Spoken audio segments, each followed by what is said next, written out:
Hey guys, sorry about that. Some technical difficulties there. I'm Vicky, as some of you may know. Just waiting on Bill to come around. I've been sick for the last week and I am not too savvy with this stuff as it is. Today we're going to be talking about Giallo movies because we have gone heavy into them, not just watching them, but also buying personal copies of them.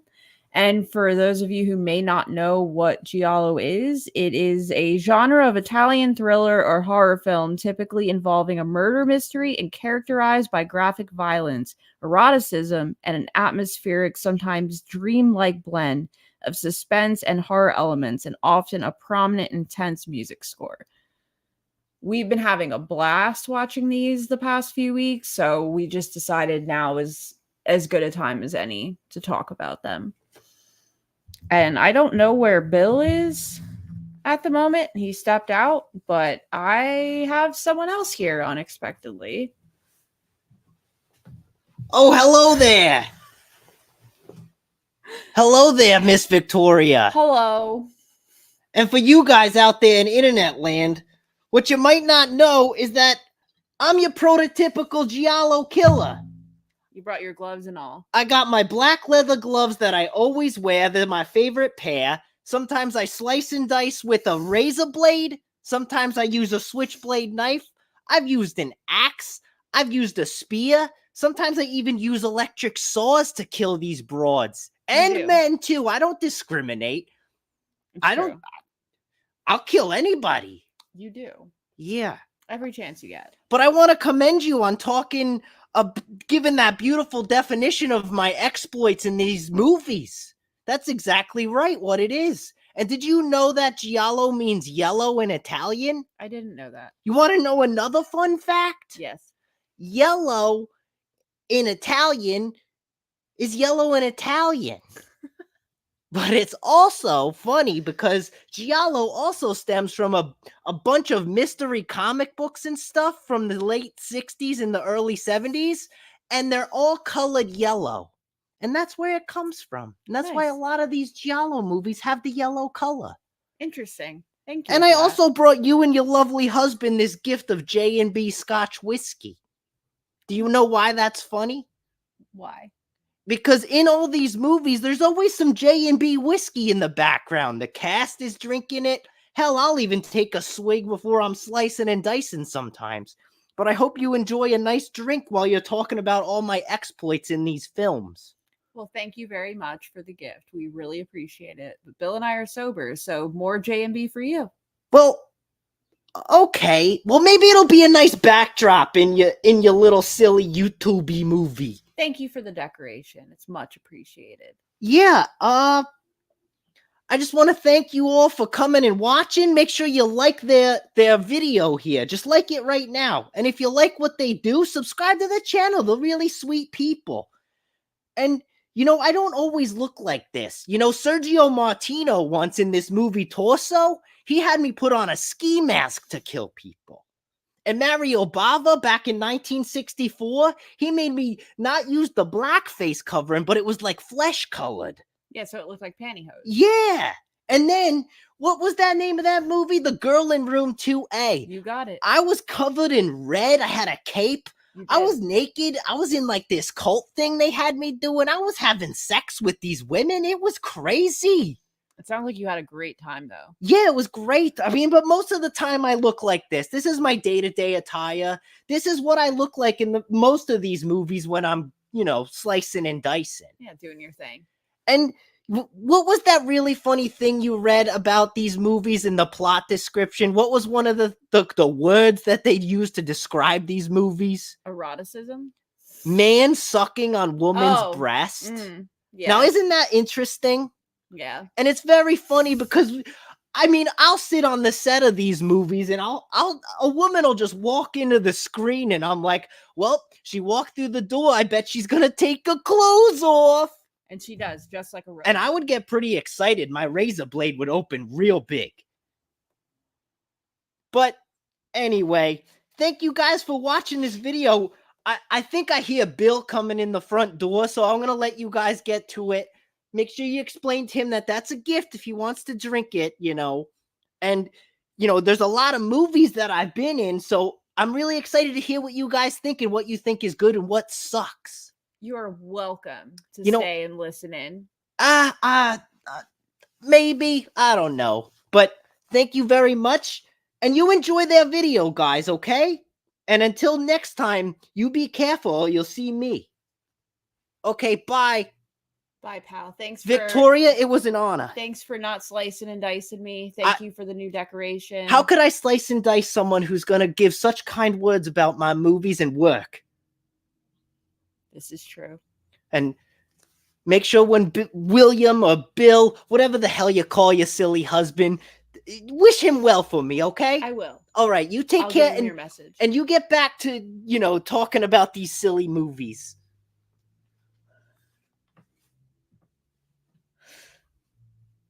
Well,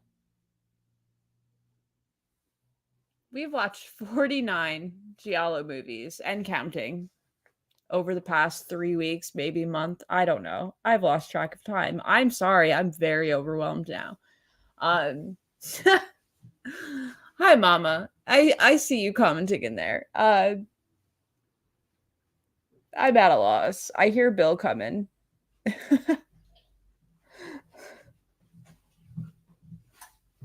I heard that dude leave. Was he at least cool to the audience we have going on here? Yeah, he was really nice, very Cool. friendly. Yeah? Yeah, he brought us a decoration. Oh, yeah, I just noticed. That's awesome. Wow. I mean, too bad we don't drink. Yeah, but it's a cool backdrop. But that was his suggestion. Just like the backdrop of all these movies. Yeah. Oh, I brought you a liquid death in case you get thirsty. Thank you. As I was just telling them, I am overwhelmed. So if you want to just take us away for now, I'll have to watch the replay and see what the hell he said because he's probably an insane person. But thank you guys all for coming. Sorry I'm late. Hopefully Vicky got like the definition of Giallo down, and he really liked that. Yeah, he did. Yeah. All right, good. Well, what we are going to be talking about a lot of movies today. And if you apologize, we had to print out all the synopses of the movies because my brain is that of a goldfish. And we've watched so many that it's going to be kind of hard to remember exactly what happens in which one because a lot of them are very similar. It's like I said, we've watched 49 or more at this point in just the last few weeks. Yeah. So differentiating them beyond Letterboxd, he'll even ask me about a movie we watched last week, but it's like we watch at least one every single day. My brain is mush. But I really liked that definition just because it's kind of like stylish thriller, Italian stylish thriller, generally with a crazy score, a crazy backdrop, crazy lighting, oftentimes lots of sexual energy and tension going on. And like you met earlier, there's a guy who's got he's wearing black gloves, he's in all black, you don't see him, and he's always killing somebody. It's like a whodunit. Yeah. It's movies filled with lots of red herrings. So it's like you're watching somebody kill someone holding like a pair of weird glasses, and then throughout the movie you'll see people holding those glasses and you're like, oh my god, that's probably the killer, but it never turns out to be that person. It's like a Scream before Scream. These movies like walked so Scream could run, essentially. Yeah. But without further ado, since we have a lot to get through, let me just pull this up here. So here is what it looks like.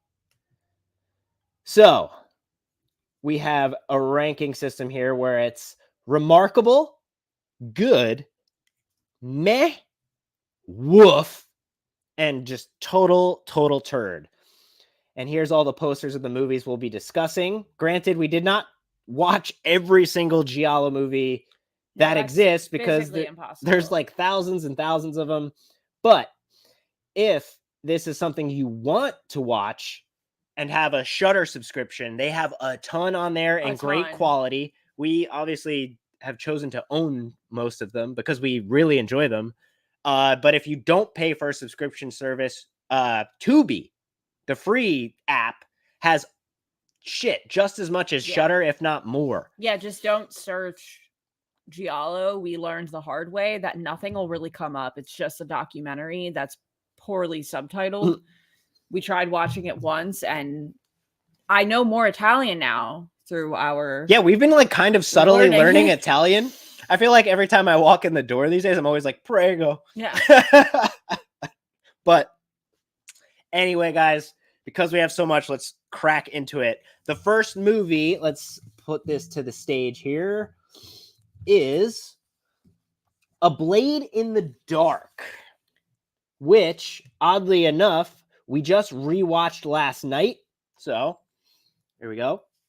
A Blade in the Dark. This one has been directed by Lamberto Bava, which is the son of the great Mario Bava, who started this whole genre off with The Woman Who Knew Too Much way back in like 1961 or 2, I think. And this is his son taking a crack at the genre his father built. So, Vicky, please read the synopsis of A Blade in the Dark. A Blade in the Dark is a killer stalks a composer staying at a posh Tuscany villa while writing the score to a horror film, which has an incriminating clue to the killer's identity. What are your thoughts on this movie since we just rewatched it? So what started Bill's initial kick on us watching the Giallo movies is that we watched A Blade in the Dark and he didn't think I'd like it. I loved it. I found out only from us rewatching it last night, and therefore I re-rated it on Letterboxd in my re-review. I went from a 4 to a 5, or I even rated it a 3 initially, and I gave it a 5. Like, I enjoyed it so much more. Well, I mean, I think after watching so many of these things, you can really wade through the trash, which is what we're kind of hoping to do here. So it's like any of like the top tier ones, like definitely seek out, but any of the lower tier ones, you can avoid. We did that damage for you. As per usual, we have very different opinions Yes. on these movies. Whereas, like, I think the lowest I would rate any of the movies we had watched was meh. And even that, like, I wouldn't. We'll have some discussions when we're placing. But them. I haven't seen a Giallo that I'd rate below a 3 yet. Whereas I know you have. While we were watching them, he'd have such an averse reaction to what we've just seen, and I'm like, I thought it was decent. Well, what's cool about A Blade in the Dark is it involves a composer, like Vicky said in the synopsis, who is scoring a horror movie. So you got like that kind of like meta element already, where it's like a movie, he's scoring a movie within a movie, and this movie is just insanely violent. Like right behind us, we have the beautiful Vinegar Syndrome release they did last year, where it's like a knife in a hand that splits in half. This scene in the movie is so insanely graphic. Like a woman is washing her hair in a sink, and the killer stabs the knife through her hand and then starts suffocating her with a bag. And so while he's suffocating her, her hand is sliding through the knife, just ripping in half. It is gruesome. One of the most gruesome Giallo movies that we've ever seen.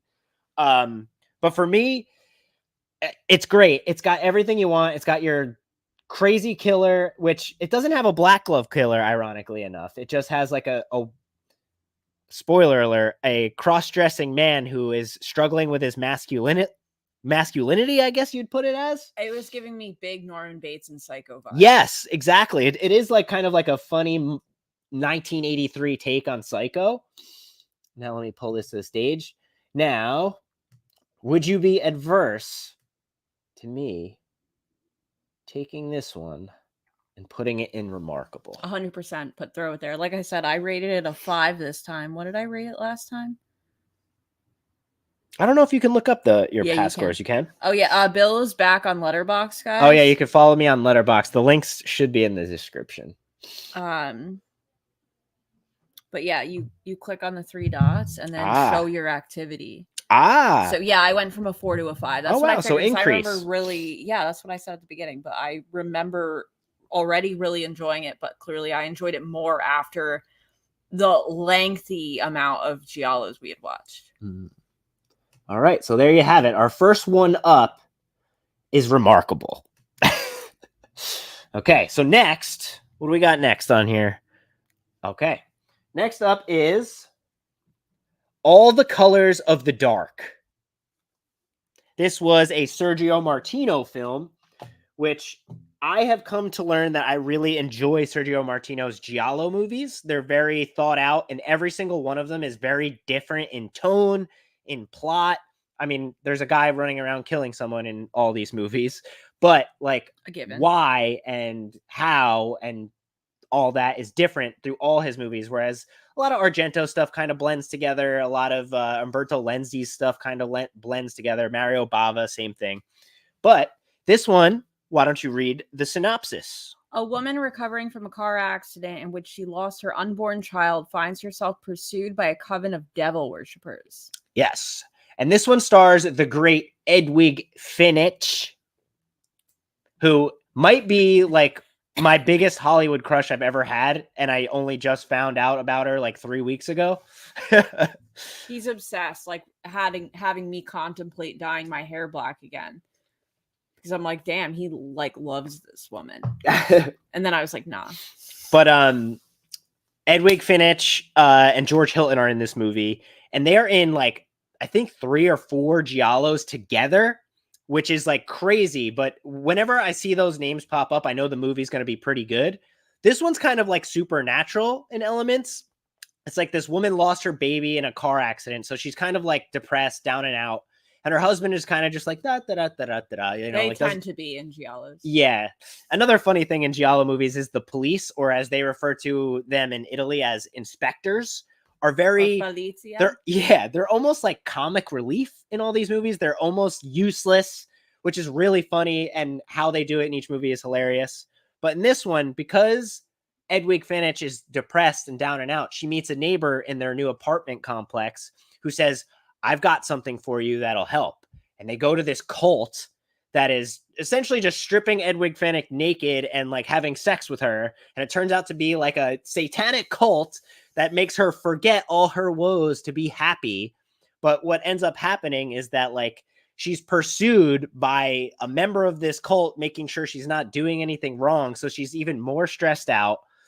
And George Hilton has to come to the rescue eventually. And a lot of people die, and the reveal is super bizarre, and a man gets thrown off the roof at the end. So you get a nice dummy falling off a roof, which is another common occurrence of these movies, which is really funny.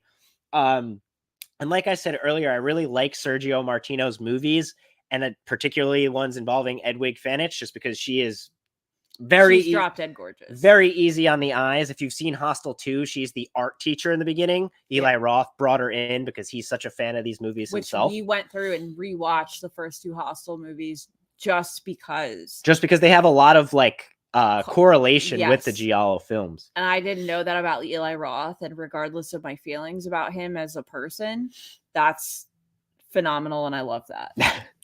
So that being said, I do really like Sergio Martino's movies and Edwig Finch, but I don't like this movie. No, I gave it a 3 out of 5. But again, that's my lowest rating. So there will be other movies with the same rating that I think less of. Like, I don't hate it. Like, I don't particularly think it's bad. It's just not for me. That like satanic sex cult stuff is boring to me. I put it in the same realm as possession movies. Yeah, using that like as the ploy as to why all this bad stuff is going is just kind of bizarre. It just feels to me like an excuse to do really weird stuff with no general explanation. Yeah, I completely agree with you there.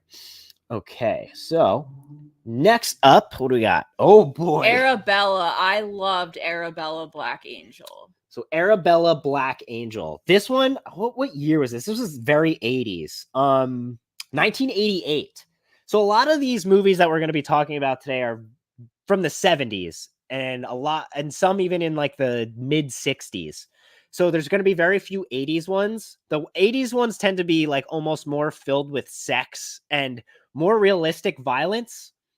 This one, I think I reviewed it as almost like a Skinamax movie. Like watching this, it feels like you're watching, the 1 a.m. movie on Cinemax when you're a kid. Like, oh my God, like I better. Oh my God, a titty. A tit. Oh my God, is that a bush? But I'll let Vicky read the plot synopsis. Arabella is a nymphomaniac. Period. One day, her writer husband finds her with another man. She has a strange reaction. Arabella kills her lover. I think I'm just remembering it backwards. Yes. Because again, we've watched 49 of these. Yeah, so the plot is very basic in this one. A woman is a nymphomaniac. Her husband is a quadriplegic, or so we believe. That's another thing in these movies. There's a lot of people made to have disabilities that end up in the end not having disabilities. If you see a disabled person in any of these Question movies, it. question it. Be suspicious of them and don't feel guilty. Don't trust a quadriplegic ever in these They movies. probably aren't. They might just be paraplegic, But if at all. But her husband can't perform sexually, so she's Yeah. very frustrated. And she goes to these weird, bizarro sex parties and like just has sex with strange men. And one night she's at one that gets raided by the cops. And rather than arresting her, this cop like puts her up against her car and R-words her. But it's hard to tell because she's Great. an info. So she enjoys it, which is we can. I still don't know what to do with that. That was like the weirdest part of it for me, where I was just like, every time anything was happening, a lot of in this bush, movie, Nick. I was A like, lot of bush. yeah, which I came to expect. Yeah, in our watching of these. But the cop comes back to the house where she is and starts essentially raping her again. And her husband is like wheeling in as he's like taking a break from writing his novel. Something you forgot to mention is that her mother-in-law is present. Yes, her mother-in-law too. is living with them to help take care of her son, blah, blah, blah. But the husband wheels in on this cop, like having sex with his wife. And she notices him looking.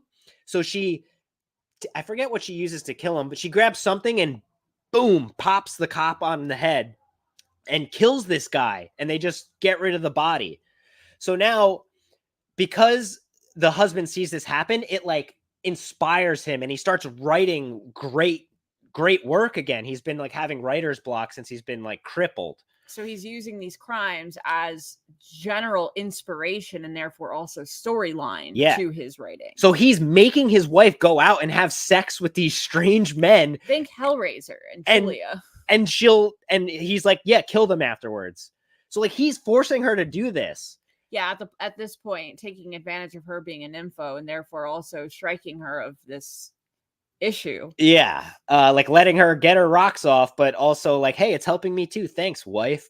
And then what makes this movie kind of funny at the end is she gets to this sex party to do another act and she doesn't want to do it. The husband says, I need an ending. Like, I need you to go do one more time. So she goes to like this weird, like sex party in like an abandoned, I don't know, like car warehouse. Like think like where Christine's parked in the movie Christine, like something like that. And there's all these like gross dudes like hanging around like, yeah, baby. But like, I don't know. They're just fucking weird.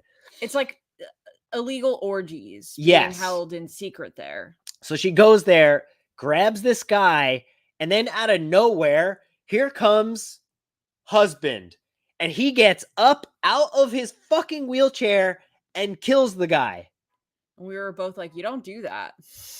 So all this time he was able to walk. He just was using it for sympathy. And it was just like, oh, wow, fuck you. And he ends up getting killed. And then his mother comes and is like, oh no, I'll come and save the day. And it's just like this bizarro twist of events. Like the mother-in-law has been helping this whole time. It's just crazy and insane and very 80s. Like the garb that these people have on. Like, I mean, look at the cover. Look at her hair. Look at like her like high-waisted like bikini bottoms. It's amazing. Yeah, like when I saw the cover, I was like, this is sleaze. Skinamax. This is sleaze. Yeah. All right. So, I really enjoy this movie. You even get a scene where the killer is shoving a knife in a woman's vagina, which is really gnarly, but it's very effective in making you wince. I'm putting this in good. That is exactly what I was thinking. And don't let like our Skinamax talk and stuff like that deter you from watching it. It's very entertaining and just bizarre. One of the more bizarre sexually driven ones out of all of the ones we've watched. All right, what do we have next? Autopsy. This is on the beautiful Vinegar Syndrome Forgotten Giallo set. And if you would like to begin. A young pathology a doctor interning in a morgue tries to cope with a wave of suicides. A woman she just met kills herself, but she suspects someone close to her might have killed her. Yes.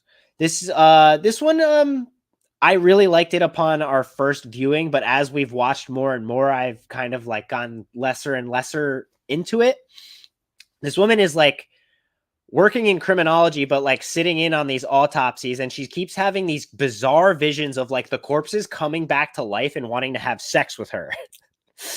And all along, this guy is killing people and setting it up to look like suicide. Like that's actually a very common theme in these movies. A lot of the killers are setting up these faux suicides, but because also in those times you didn't have all of the resources, DNA and fingerprinting, and yeah, they didn't even have fingerprinting. Yeah. Like in these movies, it's really funny to watch. Like in the early 70s, how the police in Italy were going about investigating. Like they'd take fingerprints and then magnify them like up as big as the wall and just put them next to each other and be like, huh, this looks, with a magnifying glass, and it's like, this seems like a nightmare. Yeah, because it was.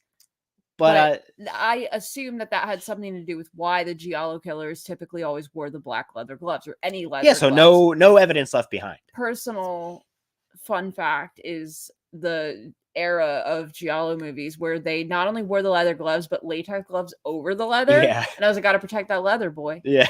Those are good gloves.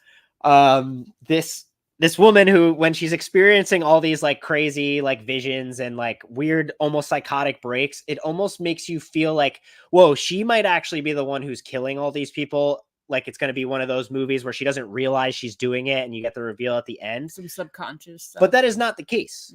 She is falling in love with this rich man who lives in this expensive villa in the middle of like, I think it's like Milan, maybe, I don't know. But he is a race car driver, like think Formula One, but like in like just fancy Italian cars. And he keeps like trying to hang out with her, trying to sleep with her, and she just keeps having these visions and can't do it.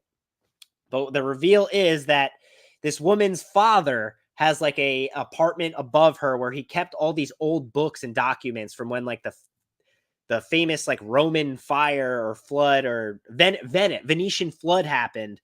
All these famous books got ruined, but some made it out okay, and he had them. So this guy was trying to sleep with his daughter to get this book and become more and more rich. And the reveal is he's the killer, and he's just been slaughtering all these people and even kills her father. And you remember there's that like funny scene in the movie where like the dad is like in the hospital bed with all his bones broken, and they don't know how to get him to talk. So they're just like, hey, if it's yes, just go, ugh. Vaguely, yeah. We watched this over a month ago. Yeah. My brain. But he ends up dying when they're doing that because it's too much for him, and it's very funny. But we could go on talking about a lot of these movies forever, so let me just like start putting this one into the list here. I gave it a 4 out of 5 on Letterboxd, but considering I don't remember a lot about it, it's on my list for rewatch soon because I enjoy it. I do too, but in the grand scheme of things, I'm gonna put it at meh, just because like the visions and stuff she has are just kind of like really bizarre, and I could kind of almost do without that. I remember being bothered by that myself while we were watching it because I was just like, where is this going? Yeah, but good movie. Definitely like far from the worst. And where are we going from here? The Bird with the Crystal Plumage. Dario Argento, often considered the master of the Giallo genre, and with good reason. Yeah. This is actually his very first film. So, proceed. An American expatriate in Rome attempts to unmask a serial killer he witnessed in the act of an attempted murder and is now hunting him and his girlfriend. Yes. This one is, I just rewatched it yesterday just to familiarize myself with it a little bit more because Vicky had rewatched it while I was at work one day. Sorry. Totally fine.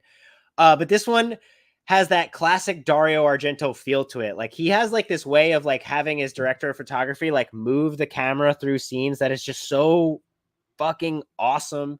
This one has a score by Ennio Morricone, who, you know, if you remember all the famous Westerns, The Good, the Bad, and the Ugly, he also did the score for The Thing and The Hateful Eight. Hateful Eight, I bought it on vinyl and screamed my head off when he won the Grammy for it. But he's done a lot of great scores in the Giallo genre. Dario Argento, his first film, is great. There's a scene in the very beginning where this man is just walking down the street, the American, and there's a museum, and he sees a woman getting attacked by the man that was sitting here earlier, dressed exactly the same, actually. And he doesn't know what to do. So he goes up to the glass and he's banging on the glass trying to help. And it's just the woman bloody, like reaching out for help. And the killer closes the doors behind him. So he's trapped in this glass box room, just like watching this woman suffer and bleed to death amongst all this beautiful artwork and sculpture. And it's just so visually stunning. I think that's like the best way to put Argento's movies is they're always like, even if the story's not all there, they're just so beautiful to look at. And this is no different. His ability to drive emotion out of you just visually is Yeah, unreal. Like you feel helpless and it's not you in the scenario, but like him trapped in the window room, it's unreal. You want him so badly to be able to get out, either to help her or escape. Yeah. And you can't do anything because there's also like a lot of like weird instances in this film where like the killer apparently like bought a weird painting from this guy who just like lives in like this like hillside, who just like eats like raw, what is he eats like cats or something, and he's just like there like painting these weird paintings of like women getting killed in like open fields and stuff like that. So like he goes and visits this guy, and it turns out that guy actually isn't the killer. He just captures cats and eats them, which is really fucking weird. I love that you just had to run that back to me, and I just watched it again 3 weeks ago, but already my brain is just so weird. The cool thing about this one, and again, these movies are almost 50 years old, so like excuse the spoilers. It doesn't take away from the experience. Like you won't get the whodunit if we give away the killer, but some of them require us to say who the killer is to kind of like drive our point home. In this one, it turns out that the woman that the American saw getting killed was actually the killer trying to kill the guy this whole time. So it's a female killer, and she was just like reaching out for help because she knew he didn't see her trying to kill the guy. So she pretended to be the victim, the woman in distress, but all along it was her fighting her husband, trying to kill her husband. And her husband was such a loving guy that he tries to cover it up for her, all the killing she's been doing. It's just great. Argento is a master, and it's no wonder why people talk about him a lot more than everyone else, because his movies are just breathtaking. Yeah. It's the best way I could describe it. So let me add this back to the stage here. So the bird with the crystal plumage. I hope you're putting it where I'm thinking. I'm putting it in good. How do you feel about that? I was going to say remarkable. Remarkable? See, I would put it there, but I think some of his other movies are superior. Fair, yeah. This is his first movie. I might argue later for it, but probably not. We can always move stuff around at the end. I know. So we just never do because... Yeah. Let's leave it at that for now. Okay. So, blah, blah, blah, blah, blah. Where are we going now? For the record, in my rewatching it, I watched it for the first time on our wedding anniversary with Bill. And I gave it a 3.5, and I rewatched it again 3 weeks ago and gave it a 5. Okay. What do we have next? Black Belly of the Tarantula. This one I don't own because it has never been released on like a high definition format, but this one was one we caught on Shudder. And I think it's also on Tubi. Yes, I think it's on both. This one is great, but yes. Do divulge. A series of victims are paralyzed while having their bellies ripped open, much in the same way tarantulas are killed by the black wasp. The victims all seem to have a connection with a spa. Yes. This one is one of my favorites that I've seen in this genre so far. The idea of the killer almost having like what would be the word for that? Like a metaphoric means of killing these people is insane. Like she said, he takes like a needle, and these women will be like laying naked in bed, and he'll surprise them, inject them with this needle and it'll paralyze them, but they'll still be alive. They just can't speak or say anything. And while they're there, like paralyzed, he'll like gut them. And this is like early 70s, guys. It's crazy. I like to think we have Jack the Ripper Yeah. for inspiration in some of these things, aside from, you know, the paralyzing but leaving alive for the experience. Yeah. This one doesn't like have a lot of kills in it, but all of them are very, whoa. Yeah, like they're very invasive, very in your face. And when there's a scene where he's killing a woman inside like a mannequin warehouse of sorts. And it's just like, whoa, where's the killer? And he's just like popping in and out of all these mannequins. It's distressing, even like for a 70s movie. And what is the main actor's name? If you could click that for me again. I always forget. Giancarlo Giannini. Yes. I always forget his name. Giancarlo Giannini. If you have watched any of the new James Bond movies, he's like the guy who helps James in Casino Royale. He's the guy who gets stuffed and killed in the back of the car in Quantum of Solace. I love that you looked at me like I'm going to have the answer. Yeah. Well, it was one of those moments where I was watching the movie and like I had never seen this guy young before. I'm used to him as the old man in the new James Bond movies. So like that's right. I had like one of those Leonardo DiCaprio moments where I'm like, oh, that guy, it's that guy. But like he is the inspector in this, and he is just fucking. I think he's the inspector in this. There's Uzi. There he is. Hey, let me just pull his name up. This is our buddy Uzi. He is almost one of the people who kind of really drove our passion for wanting to do this, because he would bring up suggestions to us. He would be like, oh, well, you have to see this. You have to get that and stuff like that. And he always has like a really good opinion that we generally almost always agree on, give or take some. But anyway, I really love Black Belly of the Tarantula, and I hope that it gets like a really cool release, like something like, I think I enjoy it way more than A Blade in the Dark. So like it's up there for me. Why hasn't this movie gotten a cool release? It could be in the works, or they're trying to figure out rights. I don't know how things work in Italy. Yes. So let me add this to the stage here. So Black Belly of the Tarantula. This is one I would show to someone who isn't that familiar with the genre and be okay with it being the shining example of this is what these movies are. It is a guy, you don't know who the killer is. Do you like or no? Yeah. And it's just very wildly entertaining, great, well acted, cool actors that you'll be familiar with, and just like a really cool way of dispatching these women. I hate saying that because it makes me sound like a psychopath. But using the word dispatching, I don't know. Well, you know, he's killing them. I love that you're bashful about saying that, but okay. Yeah. Okay. So what do we here?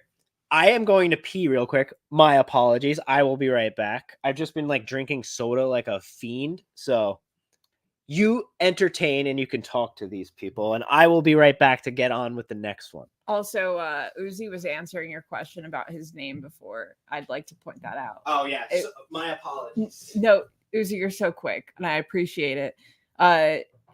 My apologies to all of you watching. Bill has to remind me of little things that differentiate the movies, because again, 49 in a month or two, like it's so many. And some of them, yes, we watched them over a month ago, and my brain is just a whole giallo mashed up. It's like a peanut butter and jelly sandwich.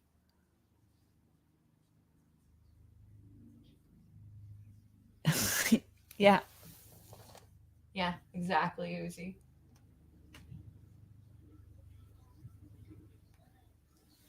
But can I still be Garth? Oh.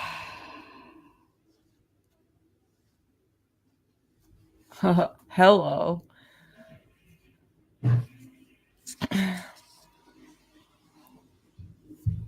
I figured out how to pin a comment myself. Look at me go. What, you got your hat? No, I think our buddy from earlier left something behind, so left his hat behind. I hope he's okay. I'm sure he's fine. He also left this like cool little switchblade comb to comb my nose with. To comb your nose? Yeah. My ridiculous ass mustache. Now you'll be like Garth when Wayne leaves the show and he has to host. I'm having a good time. Not. Oh, you like that? She's wearing a Goodfellas shirt because it was her way of having some kind of Italian. Yeah. But sorry for the break, guys. Like I said, I've just been peeing like a racehorse. Again, I've been sick for a week, and a few days into it got him sick. So here we are. The sick couple from hell. Hi. What do we got? Blood and Black Lace. The Mario Bava classic from 1964. A masked, shadowy killer brutally murders the models of a scandalous fashion house in Rome. Yes. I am embarrassed to say that I only watched this for the first time very recently. Yeah, literally like 3 days ago. Yeah, I think some of my trepidation towards watching it is that like the earlier we get in the Giallo movies, like the harder it is for me to get into them. So like the 60s ones, I'm kind of like, ugh. But this is lauded as a masterpiece, and it is. Yeah. It is phenomenal. So great. The color palette, the score, it is just so obvious that Dario Argento took a lot of those elements from Bava, especially in this movie, and made it his own style and just like cranked it up as far as it could go. This one has a Giallo killer that is dressed just like our guest who was here earlier, like to a T, but he has like almost like a flesh toned like stocking mask instead of black. And what's really funny about this one, it was like there were no precursors to this genre. There was no like tropes yet. You know what I mean? Like in all these movies, you have the black glove killer, you've got the J&B whiskey, you've got like the guy using a razor blade. But in future films, you wouldn't see what he would do with the bodies. Like you'd see the aftermath almost. Well, in this one, like the killer, after he kills someone, struggles and is like, ugh, and is like carrying the bodies. I mean, it's 1964, so it's really, really funny.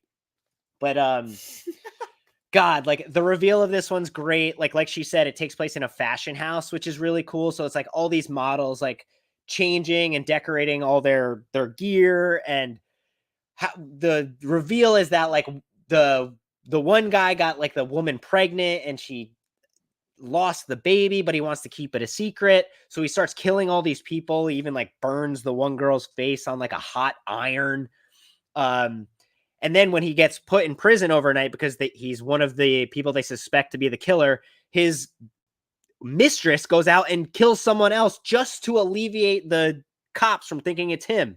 So then she's wrapped up in it, and he's just trying to steal her money. And in the end, they both get what's coming to them and end up killing each other. It's just fantastic. And another one of the cases where if I had to show someone one movie, I'm like, this is beautiful. And especially for a movie from 1964, it is so good.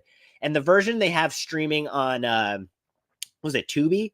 I think we watched this one on. I think. If not, I think it is, because we would have watched it sooner if it was on Shudder. I immediately went to like go and try and buy like the high definition version of this movie just because of how much I liked it. And I was really mad at myself for not seeking it out sooner. But the version that they have streaming is beautiful, looks great. Let's see.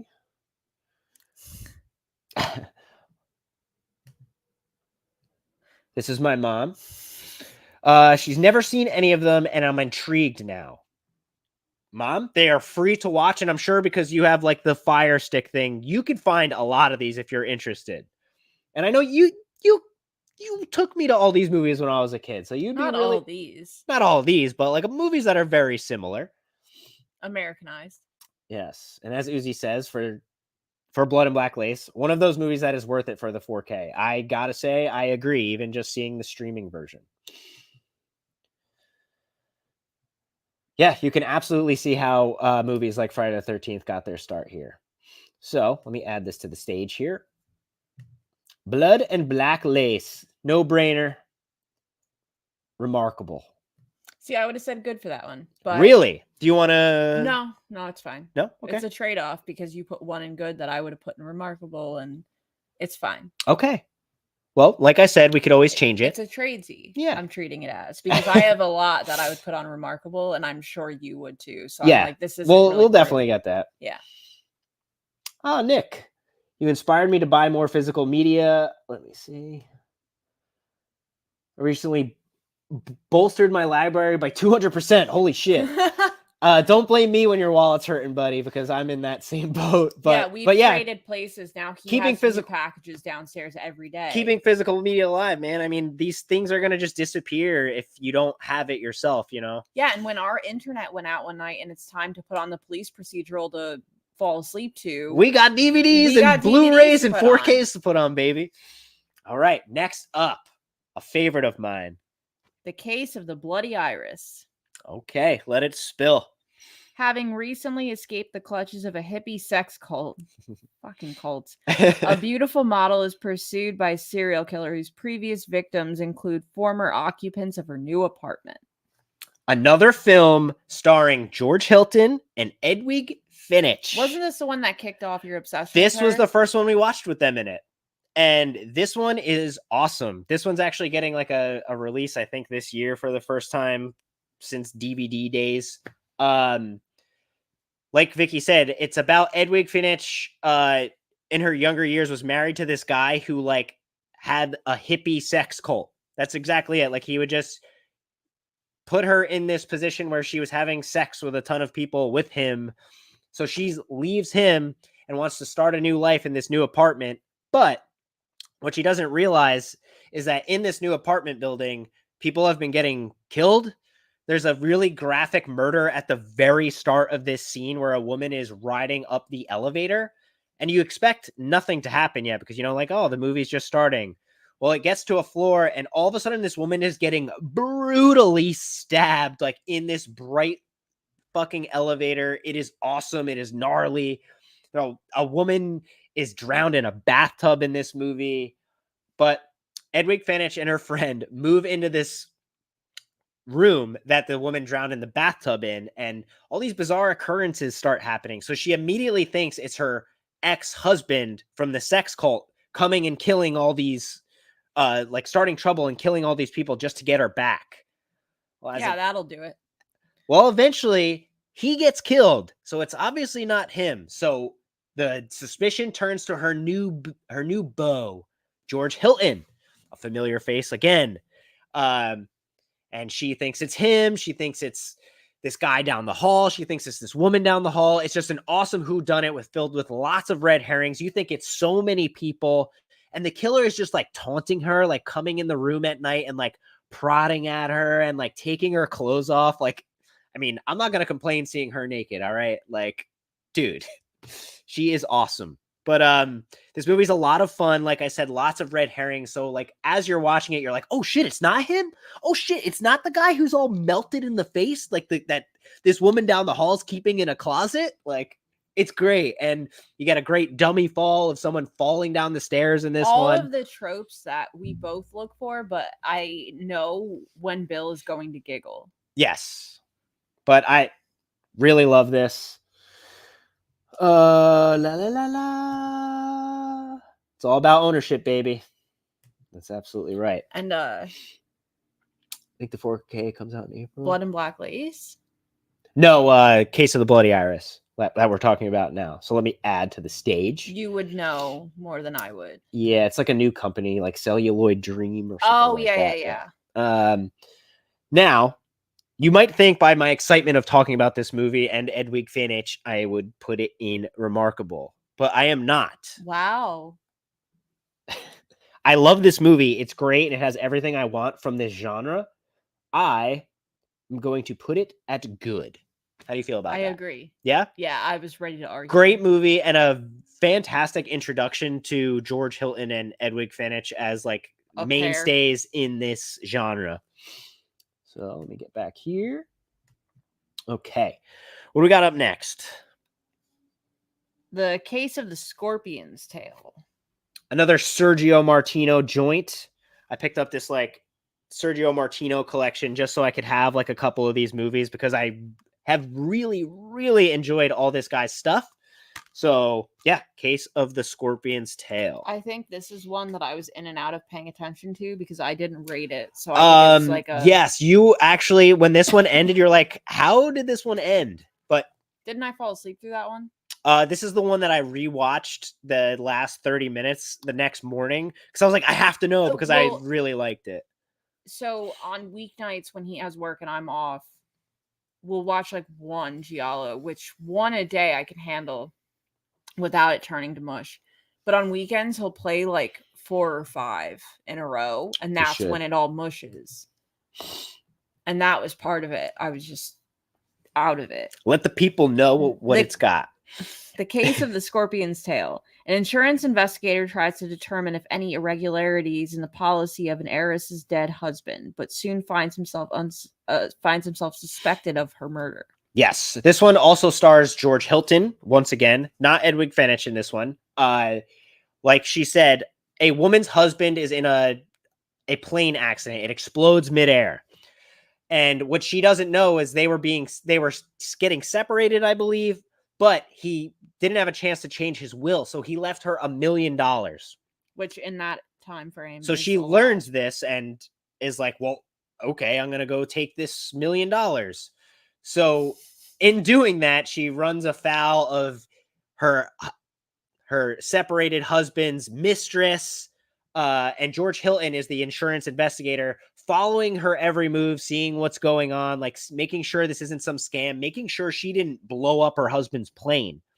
But this movie is so relentlessly fast paced that like you think it's somebody, and then within 2 minutes, 5 minutes, these people are getting whacked. They are getting killed immediately. You think it's one guy right in the beginning, dead. You think it's the wife actually cashing out and getting all this money, whacked. You think it's the mistress of the husband trying to get this money, whacked. And the killer wears like a wetsuit in this. It's fucking... I do remember seeing that, and I think I was just like, oh. But this one like kind of traverses the globe as well. It goes from like Italy to Spain to Greece. Yeah, like he says. Let me just show what he says. Uzi says, Case of the Scorpion's Tail, I love. One of the tightest Giallo scripts. Every second, you got to pay attention. And absolutely. I did not. So I didn't rate it because I'm not a liar. But eventually it gets down to just George Hilton and his new, I think she's a journalist. Yes, she's a journalist. And they're like, put the blame on us. We'll go away and like pretend that like we're to blame so we could get the killer to come out of hiding.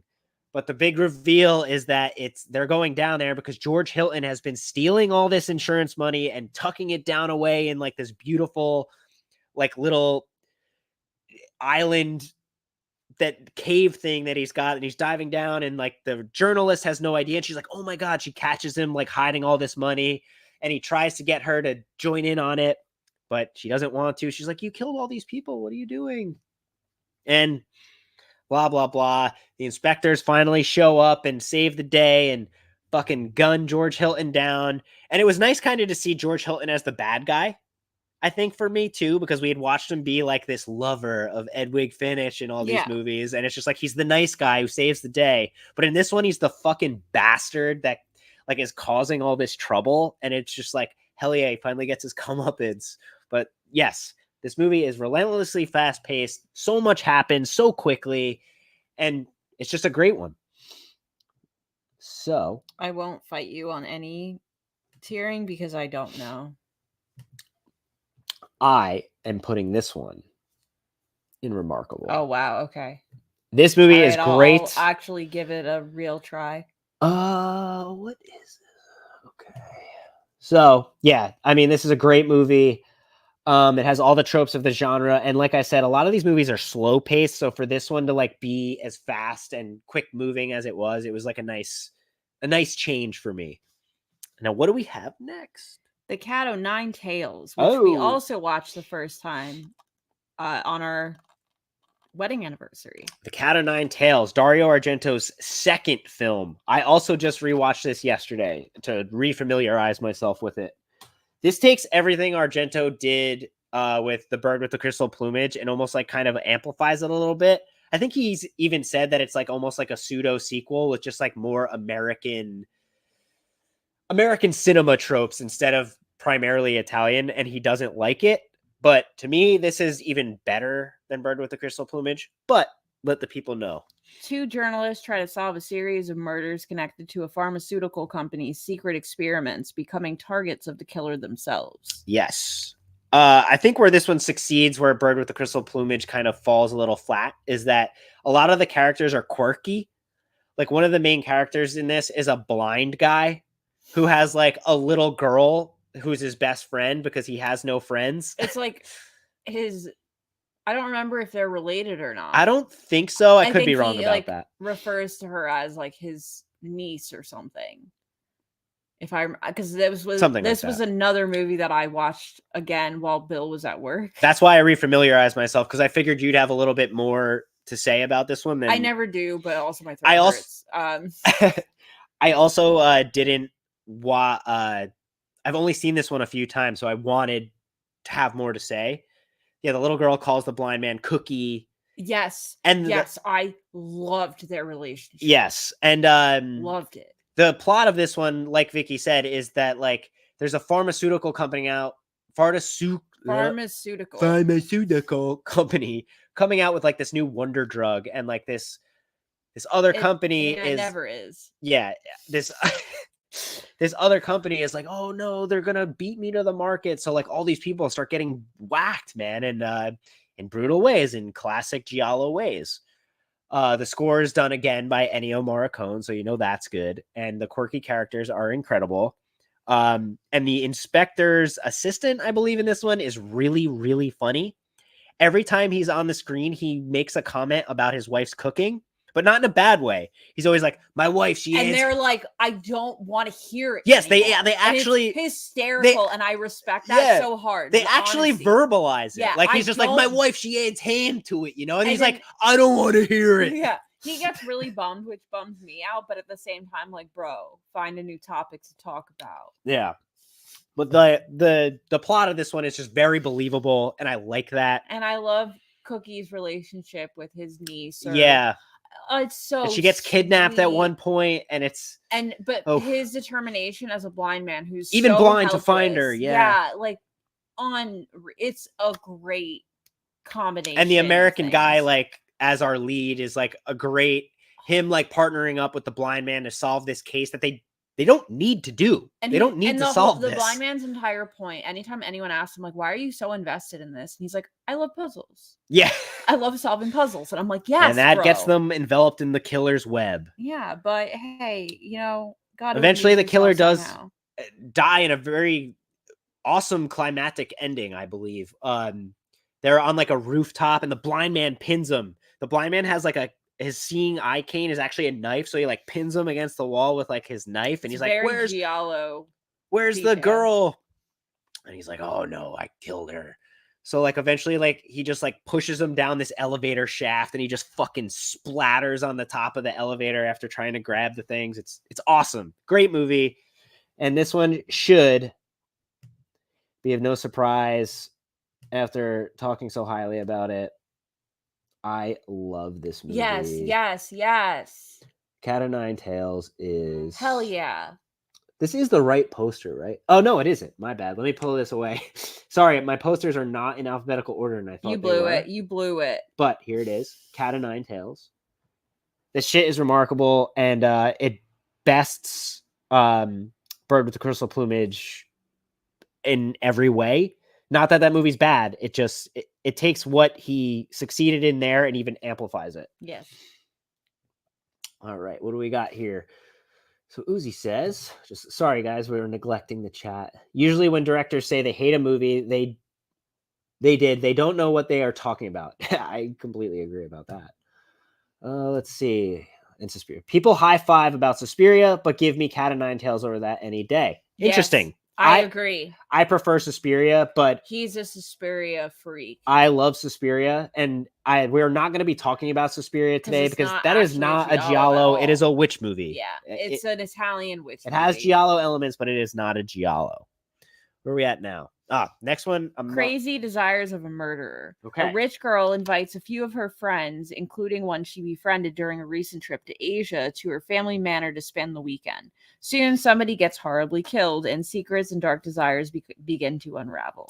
Yeah, this is the one where like that rich blonde girl shows up with her friends at that mansion. I was pushing you every night. He'd come home. I'd go to our list on Shudder and be like, "Well, which one is it tonight?" And I would push for it every day, and then you finally agreed to it. And now I don't remember much about it. I just remember the cover art. There's a really awkward sex scene in this one. There is in a lot of them. The one friend she invites is like this, like, oh, Italian bravado guy, and he's like, yo, like, I'm gonna fucking steal all this cocaine and fucking bring it to my buddies down the street.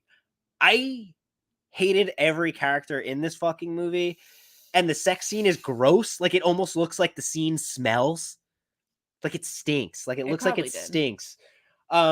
And this girl who brings all her friends there, her dad is like an invalid in a chair and he can't do much. He's like obviously starting the guy in the chair. Always question the guy in the chair. Right. But in this case, he isn't the killer, but he's obviously going through like the start of dementia. But lying. Yeah. But he doesn't know what's going on. No. Dementia. But all these people start dying, and they're trying to steal the girl's mother's necklace that she was buried with, or like the symbol that was on her head she was buried with. She was buried in a tomb with it. So she's not buried like underground. It's like, because it's a rich family. Yeah. It's in like what do you call those? Like stone rooms at cemeteries. A mausoleum, sort of. Well, she's like on display kind of. But like in the mausoleum under like in a stone tomb situation. So it's not like a digging situation. Right. They just have to crack it open. Gaining access to the mausoleum to get into the tomb. Wow, I love that you just like say little words. That's what I mean. It's all coming back. I was like printing out all like the synopses and stuff. I'm like, oh, I remember now. I remember a little bit more about this. But I didn't really like this one. There's the reveal at the end is kind of lackluster, and the cop has like one of these moments that almost makes it feel like those Knives Out movies. Like he's like this fat inspector. He like walks in, very American, and he's like smoking like a little, I don't know if it's like a cigar or just like a fucking weirdly leafed cigarette, but he's like, yeah, so what's been going on here is this guy did that, and this fucking broad over here did that. This is your killer. And he's just like smiling and giggling. It's like, meanwhile, all these people are dead. Like corpses have been desecrated. And he's just like, yeah, that's your fucking killer. End the movie, roll credits. And that's exactly how it ends. Like it's not bad. It's just like compared to a lot of what better. Let me make sure this is the right poster. I think it is, but if not, we'll figure it out as we get down the line.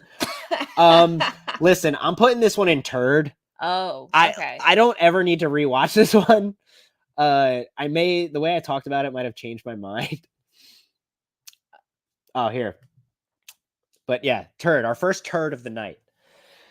What did you guys think about Arabella? I watched this at 3 a.m. the first time, and I feel like this is the perfect time. Yeah. Yeah. I actually exactly say just that it reminds me of movies that would come on at Cinemax at that time.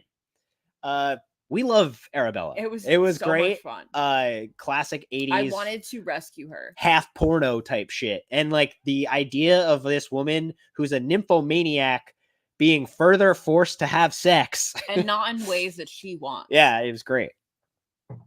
Yeah, I wanted to help her, and then I would have gotten frustrated. What do we got next?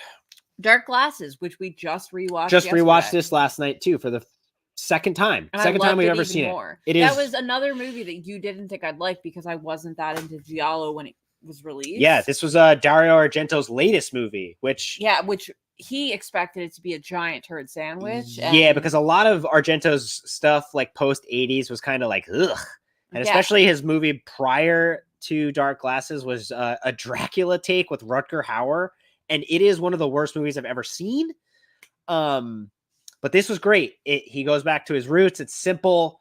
It is a woman being stalked by a killer, and the killer blinds her. He's killing prostitutes, and she gets blinded, and then he's after her. But read the plot Yeah, synopsis. you're skipping a lot of important details, but Yes. you don't want to give it away. Yeah. Anyway, Diana, a young woman who lost her sight, finds a guide and a Chinese boy named Chin. Together, they will track down a dangerous killer through the darkness of Italy. I fucked with this even harder than I did the first time we watched it. Yeah. It's just great to see Argento doing what he did best again. The killers are all beautiful. No, I do not love Dracula 3D. I don't think I've watched it, so there you go. But it's just like simple. And I think that's what he needs to do more if he's going to continue doing these movies. It's just this guy is going around killing prostitutes. And when he's chasing one of the prostitutes, she flips her car, kills like a whole family, and in the process is blinded.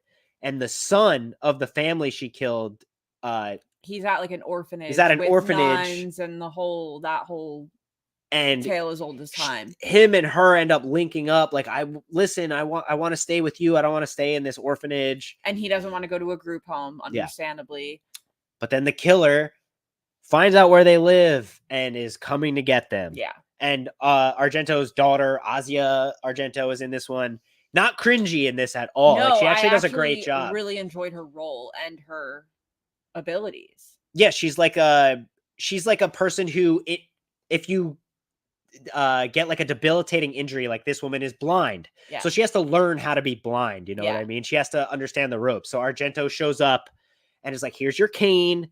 Here's like some glasses. Here's your phone that you don't need to type with because you can't see. You could talk into it. He loves blind people in his Yes, he Giallos. does. He does. And you know what? I appreciate it. But yeah, it's just a great movie with great graphic kills. I think the only thing that kind of takes me out of this movie is that I'm used to seeing them all like very film.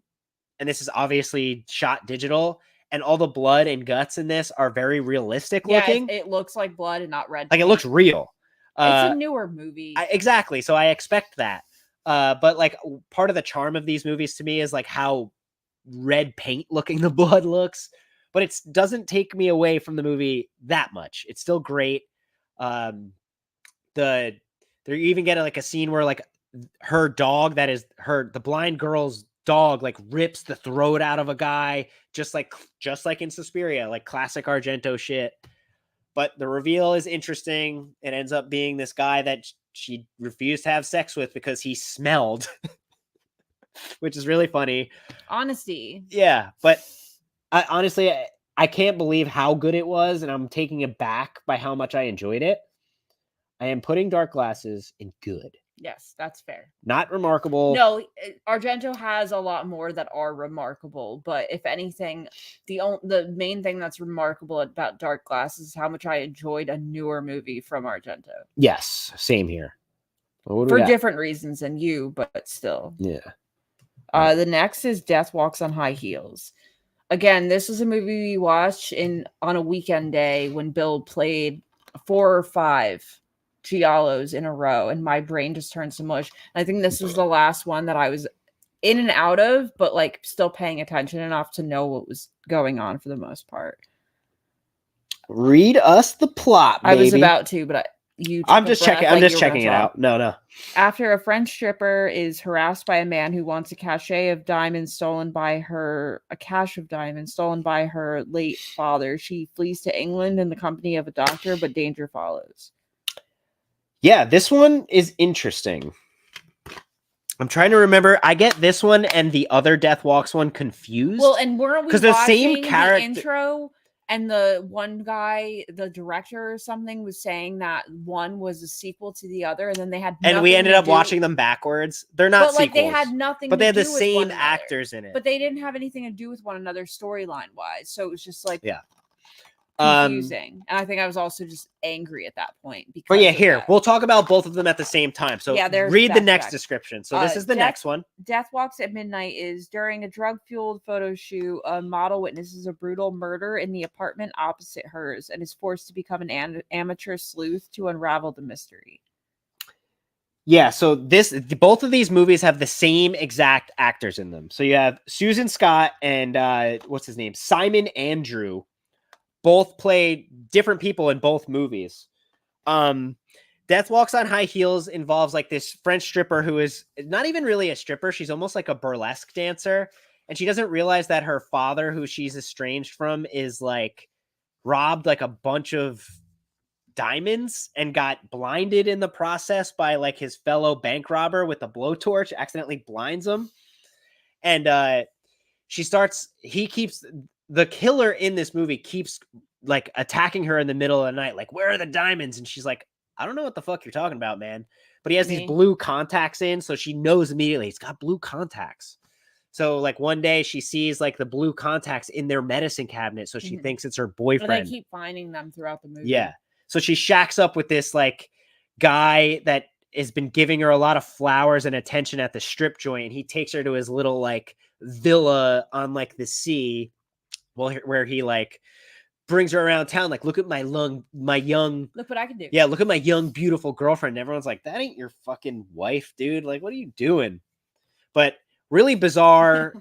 And the killer eventually follows them there. And the reveal of this one was like kind of shocking to me because you think it was her old boyfriend back home doing the killing, but it ends up being her new boyfriend that she shacked up with trying to get these diamonds. But this one's like has a huge twist at the end. Like the woman ends up getting killed and like sunk in the sea, like tied to an anchor, and they dig up her body. And like, it's got a lot of voyeurism in it. Like one of the neighbors is looking at them through like one of those old like periscopes, like watching her get naked, and she's all like putting on a show for them. But lots of twists and turns in this one. Like I said, I get it confused with the other one a lot, but I do remember thinking it was like okay at best, at least in my opinion. I know a lot of people seem to like these ones, but I'm gonna put it in meh. Yeah. Now Death Walks at Midnight is the next one. Can you read that one again? I'm sorry. Oh, I put the page away. Yeah, he had to print out pages of all the descriptions of movies for me. Yeah, I am Uzi says this about that last one. mentally defective. Brings her to the villa, aka the Cram Shack. Yeah, you're right. Yeah. They just go there and have sex the whole time. It's Yeah. crazy. During a drug-fueled photo Yes. shoot, a model witnesses a brutal murder in the apartment opposite hers and is forced to become an amateur sleuth to unravel the mystery. God, these movies wouldn't exist in now times with the internet. Yes. So like I said earlier, this is the same exact actors. This movie starts with what's her name? Susan Scott is like this famous, well-to-do person, and she's about to take this like experimental drug while there's a photographer taking pictures. She's like, don't let them know it's me. And it's like, what do you mean? Like, he's taking pictures of you high out of your mind. But during this like drug trip that she's having, she sees someone being killed in her visions, and she's getting killed in like a very gnarly way. Like the killer has like this glove on that has like nails on it, and he's like punching her in the face with it. It's fucking brutal and gnarly. No one believes her that she saw this vision, and then like she goes to the cops like, hey, like, is anyone missing? And like they bring up all these missing people and all this shit. And I don't know, it goes on, and she keeps having these weird visions, and she's seeing across her apartment building this killer is killing more people, or is it a hallucination? You don't know. And that's what kind of takes me out of this movie. Is I don't like when I have to like be like, well, what is it? Is she like having a drug trip or what? I was or is this really happening? Mentally checked out by the time we got to this one. Because again, it was like one of those days where we watched like 5 or 6. Yeah.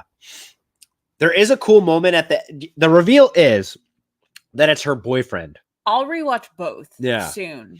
Probably not back to back because as we have learned at this point, I can't.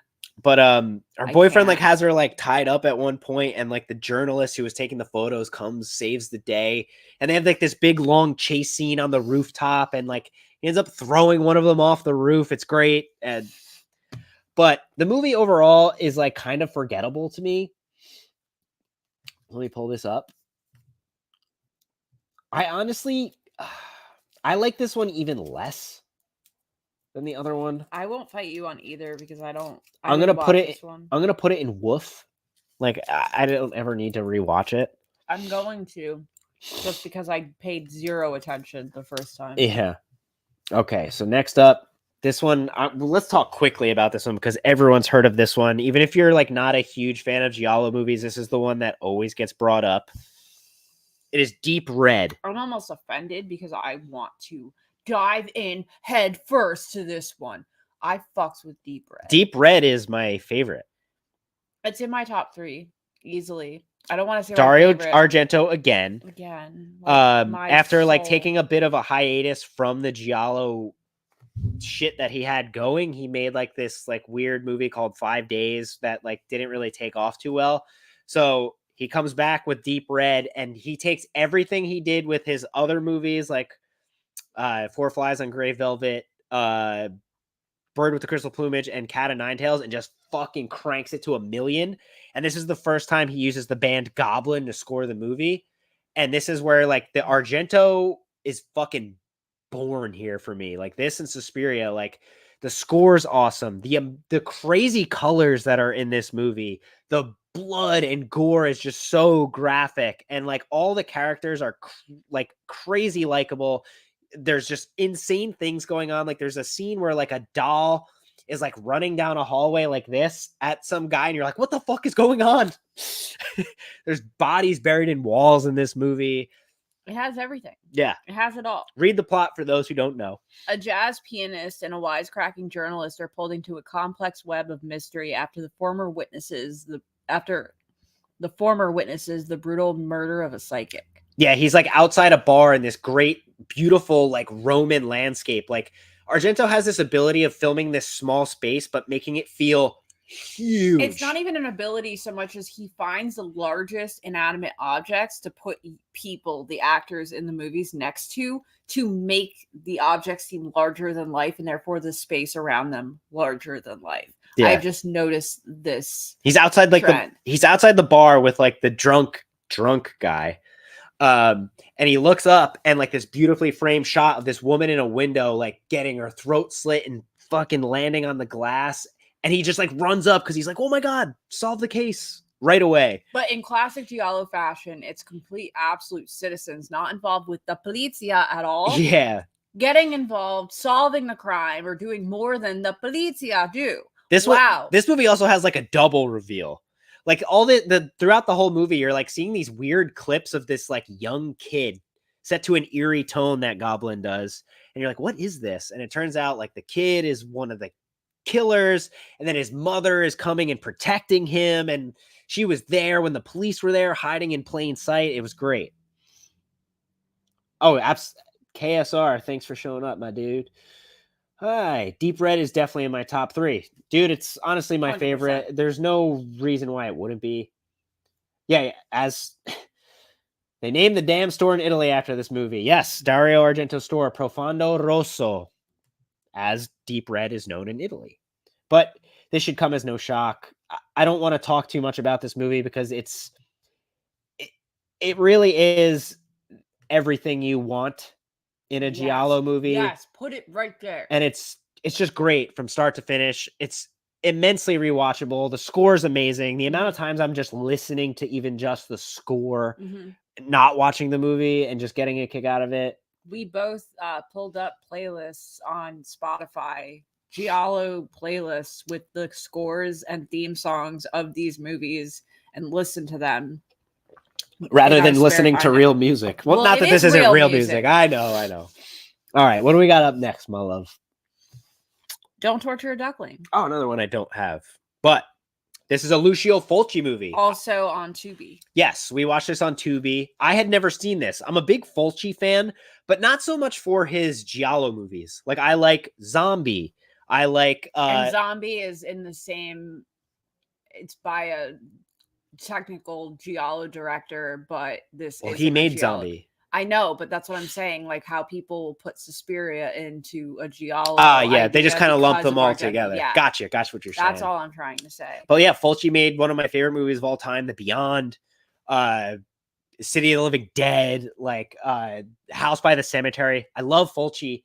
I just never sought out a lot of his Giallo movies. So I really wanted to see this. And when we started watching all these movies, I was like, we have to watch Don't Torture a Duckling. It's been in my Amazon cart forever. But yeah. Uzi even says this: "Don't Torture a Duckling is in my top 3 for sure. He had real balls to make this movie in a religious Italy." We'll get there. All right, so go for it. When a southern Italian town is rocked by a string of child murders, the police and 2 urban outcasts search for the culprit amid scapegoating within the superstitious community. Yes, this one Yeah. is kind of dark because it deals with like young boys being murdered. There's a lot of red herrings in this one because there's a woman who I believe lost her daughter, and she has the baby, like the body of her baby was like buried in like this hillside, and these young boys were like making fun of her and saw her like putting flowers by the grave. And so she ends up being like this weird occult thing where she buries these voodoo dolls in the dirt. So everyone thinks she's the one who's been killing these boys. But realistically, she's just like saying like, no, I hate them, but I buried their little dollies in the dirt. There's a woman in this who's like hot, like in this like weird loft situation. And one of the young boys that ends up being murdered walks up there to bring her like a grilled cheese or something at one point, and she's just naked and she's like, "Did you ever get with a girl?" And it's like, bitch, he is like 9 years old. No. Yeah, it's just He like was just born. it's like, leave it to Fulci to make some like fucking crazy movie about. Okay, Vicky is taking a urination break, so I'll just crack into this one myself. But yeah, like killing young children in movies is still faux pas to this day, but they just like kill a bunch of little boys in this movie. But the woman I was just talking about, who was like naked in this one part, they end up making it really look like it's her at one point. Like she's she's stuck on the road and one of the kids is riding up to her, and in the next scene, that kid is dead and like the woman's gone, but this guy finds her lighter there, and you're like, oh, that bitch is definitely the killer. Turns out that's not the case. It ends up being that there's a little girl in this movie who's, as they refer to her, as deaf and dumb, when you don't really say stuff like that anymore, but she's like kind of like mentally disabled and she doesn't speak, but she carries around this doll that doesn't have a head. It's like a Daffy Duck doll and like the head's removed, but she knows who the killer is. And who it ends up being after all these red herrings are revealed and all this stuff. And like all these people are like put to jail, thinking like a lot of these people are like placed in handcuffs, put in jail, but it's not even them who's the killer. It ends up being the priest who all these young boys are with, like at like the orphanage or whatever it is, like whatever it happens to be. And they discover it, and he's about to kill the deaf and dumb girl on the top of the hill, and like they finally get to him at the fucking top of the hill and stop him. And there's this great dummy fall in this scene where they push the priest off the cliff, and he's like falling. The dummy is falling and vertically. Titanic propels off. Yeah, he's just falling vertically off this cliff, and there's these like close-ups of the dummy with these crazy special effects, and his face is just melting off on the rocks as it's crashing down. It's like it's amazing. Titanic guy falling off the Titanic as it's capsizing and hitting the propeller on the way down, combined with Midsummer with the old couple. Yeah, it's. But yeah, Don't Torture a Duckling was like a good one because I'm like kind of unfamiliar with Fulci as far as giallos are concerned, so it was fun to visit this. I didn't love it just because it kind of like was giving me the ick a little bit. It makes you feel really filthy. Yeah, and like not that there's anything wrong with that. Like some of my favorite movies are gross, but what I wanted to say, but I was peeing and couldn't, and I didn't feel like putting yelling. This in meh. How do you feel about that? That's fine. Sorry, Uzi. It's each their own. Yeah. When you said killing children in movies is pretty faux pas, I was going to add it's pretty faux pas in life. You just don't. You leave them alone. Yes. And as Uzi says, a lot of Italian cinema royalty in this. Barbara Boucher. Yes. I want to have to. This is a great way of putting it. I want to have to watch a giallo with a raincoat. Okay. All right. What do we got next up is The Fifth Chord. What The started Fifth Chord, yeah. our entire marathon of this for the past month or so. Keep going.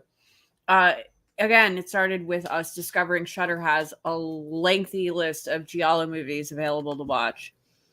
A maverick, heavy drinking journalist pursues a killer who is targeting acquaintances of his, prompting the police to brand him a suspect in their investigation. Yeah, this one is awesome. This was definitely one of the first ones we watched, and I'm glad it was because it kind of set the bar kind of high. So I kind of right away was like, no, like when I'd watched some of these movies, like right off the bat, like no, this isn't good. This isn't even like Fifth Chord, like.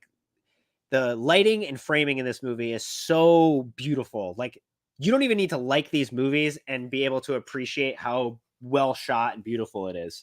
You also have Frank Nero, who is like the original Django in this movie, who's like the drunk husband who's like a bastard. Yes. So I was digging through IMDb when we were watching it because I can't help myself.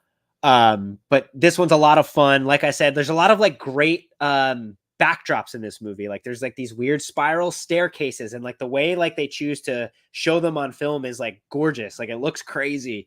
And a lot of scenes like in dark alleys. Like remember like the kid hides in the closet at one point to hide from the killer. It's like a long dark hallway. Yeah. And Frank Nero comes in to save the day. Like I'm like, where the hell is this hallway in this house? Why does this exist? Yeah.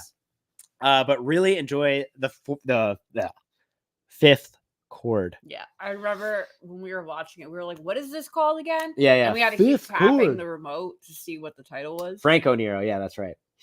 It is a shame he's not in very many other Giallo, or any for that matter. But he is such like a great.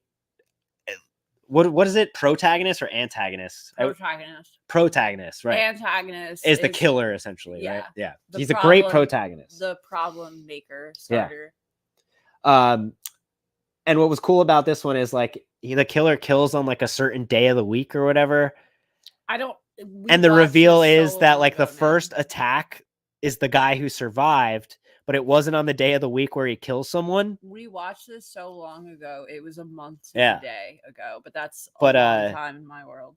The way they discover who the killer is they're like, hey, you weren't attacked on like, I forget what day of the week it is. You know what? I remember. And they're like, and he's like, yeah. It was Thursdays. Something like that. It's always on Tuesday, which is our joke because everyone always hates Mondays, but we're like, no, Tuesday's terrible too. Yeah. So it was Tuesday. But that was the reveal, and it's like, you got me, you damn kids figured out my scheme. And it's like, how'd you figure the only guy who wasn't killed. All right. Well, I'm putting this one in good. Yes. How do you feel about that? I agree. 100%. I love this. I love the characters in this. I love like when a drunken guy is played well and accurate. And not just like overdone, like clearly a sober man trying to portray a drunk man. Yes. All right. The next one cracks me up. Well, the next one is Footprints on the Moon. Okay. You completely take over this one. I'm going to pee. And you decide where this one goes. Guys, I'm sorry ahead of time. I have a cough drop in my mouth. So if it looks like I'm chewing marbles, I basically am. The next one we have up is Footprints on the Moon. After being tormented by dreams about astronauts on the moon, a translator visits a deserted seaside town whose inhabitants know her, although she does not know them. Bill wasn't crazy about this movie. He was even falling in and out of sleep. I had to keep waking him up. Normally, it's the other way around. I really enjoyed it. I can't really tell you why. I just felt really connected to it. Going into Giallo movies in general, when I was a teen, I really liked Audrey Hepburn movies. I had a stint around New Year's where I was going back and watching all the old James Bond movies for the first time. I just like the general feel and vibe of older movies. They're calm, not crazy bombastic in your fucking face and ears with loud noises and craziness. It's just to the point. And I feel like I got all of that and more from Footprints on the Moon.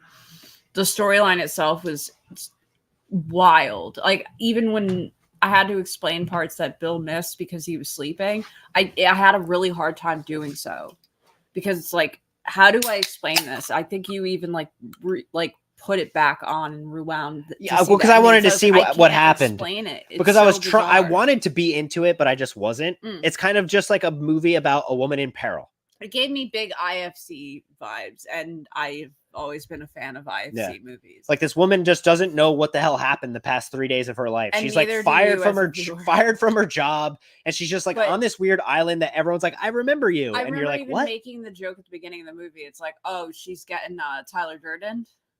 because like she like loses like 3 or 4 days. Like she doesn't know where she was. She apparently was sleeping. She missed work, and she's like, "What are you talking about?" But yeah, I really enjoyed it. But it's fitting because Fight Club's my favorite movie. All right. Is this the same director? Is it? When you hover over I know. But he says this is the same director. This is Maybe. what's his name? Lenzi? I think it's Lenzi. Umberto Lenzi. I didn't really I don't even know. But I didn't really like this movie. Vicky loved it. I really enjoyed it. But we might have to come to a compromise on this one. Where would you put Footprints? I would settle for meh for now because I think there's a lot that I would put more so in good. Okay. I wouldn't put it in remarkable by any means, but I really enjoyed it. But I get why you didn't, and I could see it happening from the beginning. Okay. I'll settle for meh, and if we don't fill up good by the end of this, I will fight for it. But I'll realistically fight for others. So. Okay. I mean, I was gonna say meh just because I didn't hate it. It just didn't feel like a Giallo movie. There's like these weird scenes where like you're seeing like all these people on the moon and in space, and I'm just like, what is this? I was like, Bill is getting lost. Oh, Luigi Bazzoni. Thank you. Is the director.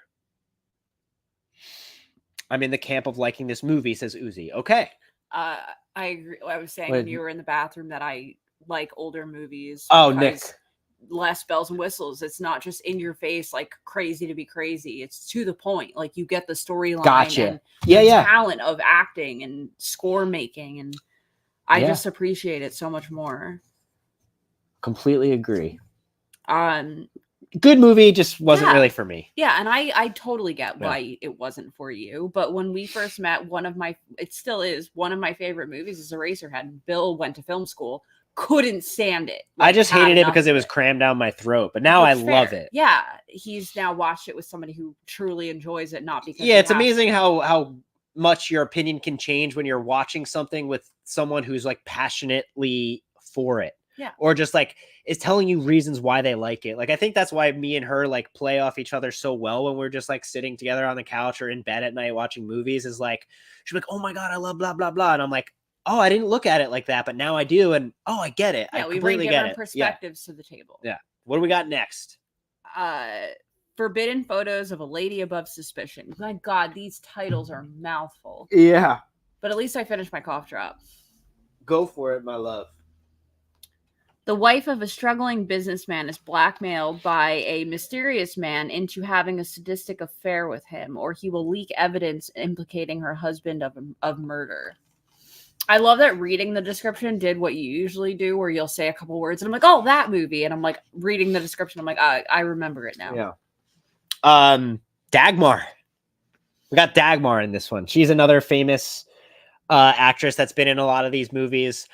This one was kind of bizarre. It's like follows the story of this woman who it starts out with her doing a voiceover about why she's going to just like torture her husband by saying, you know what, I'm going to leave you. And it's just a voiceover. She's not actually doing this, but she's like, yeah, what if I tell him I'm going to leave him? And she just goes out walking on the beach. And like this guy, Luigi Pistilli, actually, who is in so many fucking movies, confronts her with like a knife. And he's like, I'm going to kill you. And is that the guy who you referenced his name? Yes. We were walking. He's in so many fucking movies. We were walking to work on Friday. This guy came off one of the side streets walking his dogs.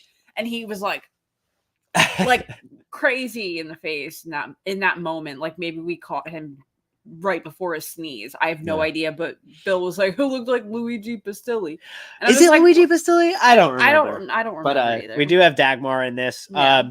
But this guy is just blackmailing this woman like, hey, like I'm going to send your husband all these like photos in the mail and like he killed a guy and I'm going to prove it and like get him fired and all this stuff. And he blackmails her so much to the fact that into sleeping with him. And then in sleeping with him, he's taking photos of her sleeping with him so he can blackmail her further. So she has no choice but to like tell her husband all this. And he's like, well, yeah, it's okay. We'll figure it out together. And there's a lot of weird instances in this film where her like best friend is like taking pornographic photos of herself and showing her friend. You don't want any of this? It's 12% sugar Oh, or 12 grams. Oh. So that one's all you. If I Okay. could read the nutrition label on the other one, I'm listening to you. I'm just. but there's like scenes where like a turtle will like randomly pop into Yeah. the scene here. That one's iced tea. There you go, you can That's have why. this. Yeah, the other one has iced tea in it. I read the labels when I Oh. brought them home. So But, thanks for the trade. The like big reveal, like not a lot of people die in this movie. It's just like the blackmail guy is constantly just taking advantage of this woman, and like her friend can't help out. There's a lot of red herrings where you think her friend who's taking these like dirty nude photos of herself is actually in cahoots with him, but she isn't. And the reveal of this one is that it was her husband planning to kill her all along. And there's like this great like last scene where like they're fighting each other and everyone is just like dying all around. And I really, really liked this movie. It's kind of hard to describe because there's so much going on. Not a lot of people die, but like it's just very thought provoking. And I was like really invested in all the characters. Any thoughts? No, this was definitely one we've seen in like the 3-week or more mark. Yeah. I just know you love it. Other people I've seen. Same director as the Death Walks movies. Love it, Interesting. yeah. I can see that actually. All right, so I'll rewatch all of those. All right, where do you think we should put this one? That's up to you. Um, I don't have much of an opinion on this. well, one. since My we brain compromised is on failing this, me. let's compromise on Forbidden Photos as well. Okay. And put it in meh. Okay. I actually really like it, but Vicky is kind of indifferent on it. I'll give it a rewatch maybe this week. Okay. And then if anything, I'll I don't know how I would tell any of you guys, but maybe I'll post a short or something if I change my With mind. your feelings? Hey, I liked it. Yeah. I liked it more this time because I feel like I rated it pretty high. But again, I really like it. my Giallo rating scale on Is much different from my Letterboxd regular starts scale, at a yeah. 3 and can only go up. I don't think I've rated any below a 3. I don't think I even asked you, what do you like so much about them? Like, what is your draw? Exactly what I said before about older movies. That's It's not. There's no muss and fuss around it. It's very simple. It's very simple. The tropes make me laugh. It's not like Yeah. tropes in the current modern day movies where it's like, oh my god, like the killer reveal monologues in the Scream movies. well, Like, these oh my have a God. lot of killer reveal Yes, monologues. But like even like the red herrings, you would think I'd be getting annoyed with that, but I'm suspicious of every single person in every Giallo movie. I'm paying close attention to every character if I enjoy and am invested in the movies. It's just very simple to me. The same reason I liked Audrey Hepburn movies in my teens. It's Fair enough. simple, easy to digest, and entertaining when they're entertaining. Even when they're not, they are. It's like pizza. What we got next? The French sex murders. French sex murders. A man is accused of killing his favorite prostitute. Oh, wow. Yeah. In a French brothel. He's tried and sentenced to death. He tries to escape but dies during pursuit. Soon, people connected to the case are killed one by one. Yes. This one led me to believe this was going to be super, super sleazy, but it's not. Maybe I'm the killer. Yeah. Yeah. That is her Did a I lot do of the it? time. Mm-hmm. Am I the problem? I'm the killer. Yeah, but the French sex murders. The title itself like lends itself to be like, oh, this one's gonna be a fucking another one I pushed for us to watch on Shudder. yeah. This one's gonna be like super dirty, but like it's really not that dirty. No, it's just. But it opens with the like title. this guy beating the shit out of his favorite prostitute. And in the next scene, we don't see what happens, but the girl's dead and the guy's gone. Yeah. So you're like, well, of course he probably killed her. So No, that's too obvious. And if but there's he goes anything on you the learn run from and the Giallo movies, the cops are in pursuit of him. They eventually get him. And he's such like an angry man. He's ill-tempered, like he's hot-headed. But he escapes them. And he goes on the run on this motorcycle. And like the movie is only like 25 minutes in. And you're like, oh shit, they already caught him. Like, who's the killer? And while he's trying to escape, he rides his motorcycle into like the flatbed of like a metal truck and just gets fucking decapitated within the first half hour of this movie. Same. And you're just like, oh, so it wasn't him. I don't know. This movie like kind of sucked, in my opinion. Out of all the movies we watched, like this is one of the ones I kind of didn't like.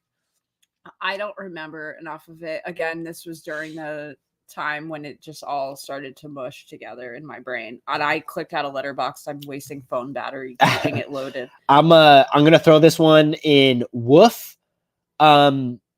I didn't hate it, but I also just didn't really like it. I will say I love the cover art, but that yes, doesn't, very great painting. But Yes. all these movies have such great cover art. but that one in particular like sticks out in my brain, like where I have the image of it, but without the title, which doesn't help anyone. Yeah.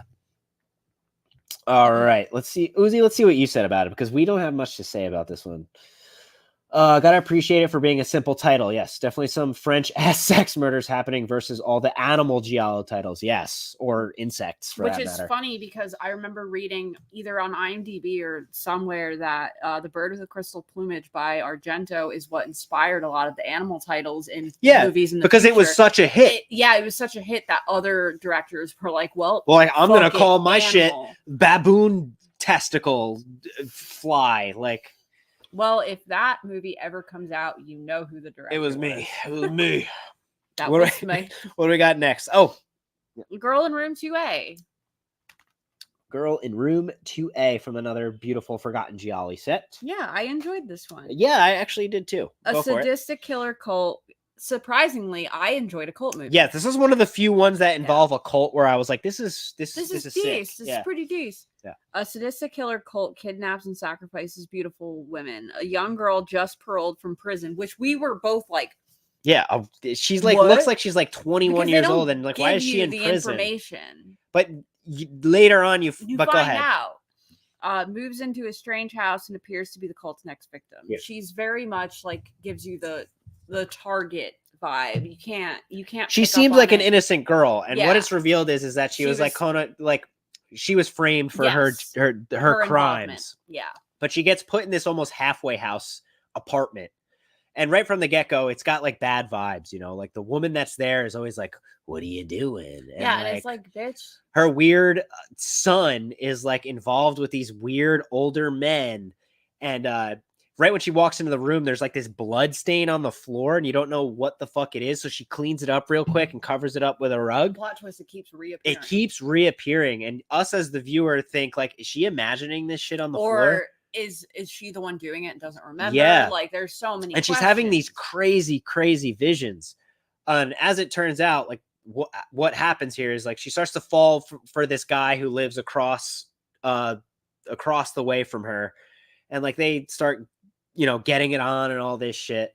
And the woman in this house is taking all these like troubled women and bringing them to this cult master to get whipped and prodded. Like he's like got all these women chained up and they're like fucking them up, whipping them and like burning them and all this stuff. And it's like a very religious cult thing. Like he's like, repent. He like tells these people to repent all the time. And it's like, okay, I repent. And then they kill them anyway. And what I found super fascinating by this one too, is that like the killer in this is not your black gloved killer. It's like a guy wearing like a red hood and like a red cape. Yeah, our visitor earlier mentioned. Oh yes, like when that guy came earlier and was like, "Yeah, I remember that time." Yes, he referenced being dressed in different garb throughout some. Uzi had a comment that I agree with. Oh, what's that? I was disappointed when 12 Monkeys wasn't a cello. Yeah, good point. But also really enjoy 12 Monkeys. This one's like we said, this woman gets roped into getting like kidnapped by this like cult thing, and shit starts to go awry. Her boyfriend that she's picked up like comes to save the day, and they expose all the cult members, and like people get lit on fire. And like the big twist reveal is like, not only is it like the woman and son from the house involved in this, it is the woman who is placing all these women in halfway houses is the one sending them to this place. So like that was the big reveal, but pretty good movie. I don't hate it. I really enjoyed it. I certainly liked it more than most. I didn't love it. No, I didn't love it either, but I really enjoyed it. How would you feel if I put it in meh? That's fine. Yeah, like I didn't love it. There's not a lot of action in this, and it kind of is a little bizarre, but she's also cool. Very much stoic. I also like that she's the girl next door. She's very much the girl next door. You can tell she had like a sense of PTSD from her prison time. Yeah, her prison time. It like she's shows- wary of the but guy she is following her and shit. so unresponsive in terms of her facial expressions. Yeah. Like there could be a fire next to her and she'd be like, I mean, same, but What do we got next? the iguana with the tongue of fire. This was again in one of those days when you played like a bunch of Giallos in a row and I mentally tuned out. The iguana with the tongue of fire. All right, what was this one about? I honestly don't really remember much of this one Again, either. you can't play like 5 or 6 Giallos in a day. That's too much. Well, speaking of what we were just talking about, the first line on the description of this film is one of several animal in the title cash-ins Maybe that's released in the wake of Dario Argento's box office smash Bird Bird with with the Crystal Plumage. Yeah. The iguana with the tongue of fire is a gloriously excessive giallo that boasts a rogues gallery of perverse characters, violent, fetishized murders, and one of the genre's most nonsensical red herring Latin plots, which sees plots, which sees almost every incidental character hinted at potentially being the killer. I remember this one now, but go ahead. What does that one say? A corpse is found in the trunk of a car that belongs to the Swiss ambassador to the UK. Speculations run wild. The punctuation just blurred. Sorry. Speculations run wild as more people around the ambassador keep falling victim to the vicious killer. A former detective is hired to investigate. Yeah, this one was where there's like the body. You see the woman killed in the beginning, and the butler pulls up in the car, and he goes to open the trunk, and the body's in the back. And I remember that beginning, and that's it. And then one of the things we saw the killer have on was like glasses. So like, there's lots of moments. But like, did he have them over his mask? Well, no, it was on I forget what it was, but I remember glasses, so I must have just been like staring at my phone and occasionally looking up because again, there are days when you play like multiple in a row, and I'm like. But there's a moment where out. like you look at where the driver was sitting, and it's the same glasses the killer was wearing, and like the back of the film, the description on the back of the film says, is one of the most red herring laden plot giallos ever.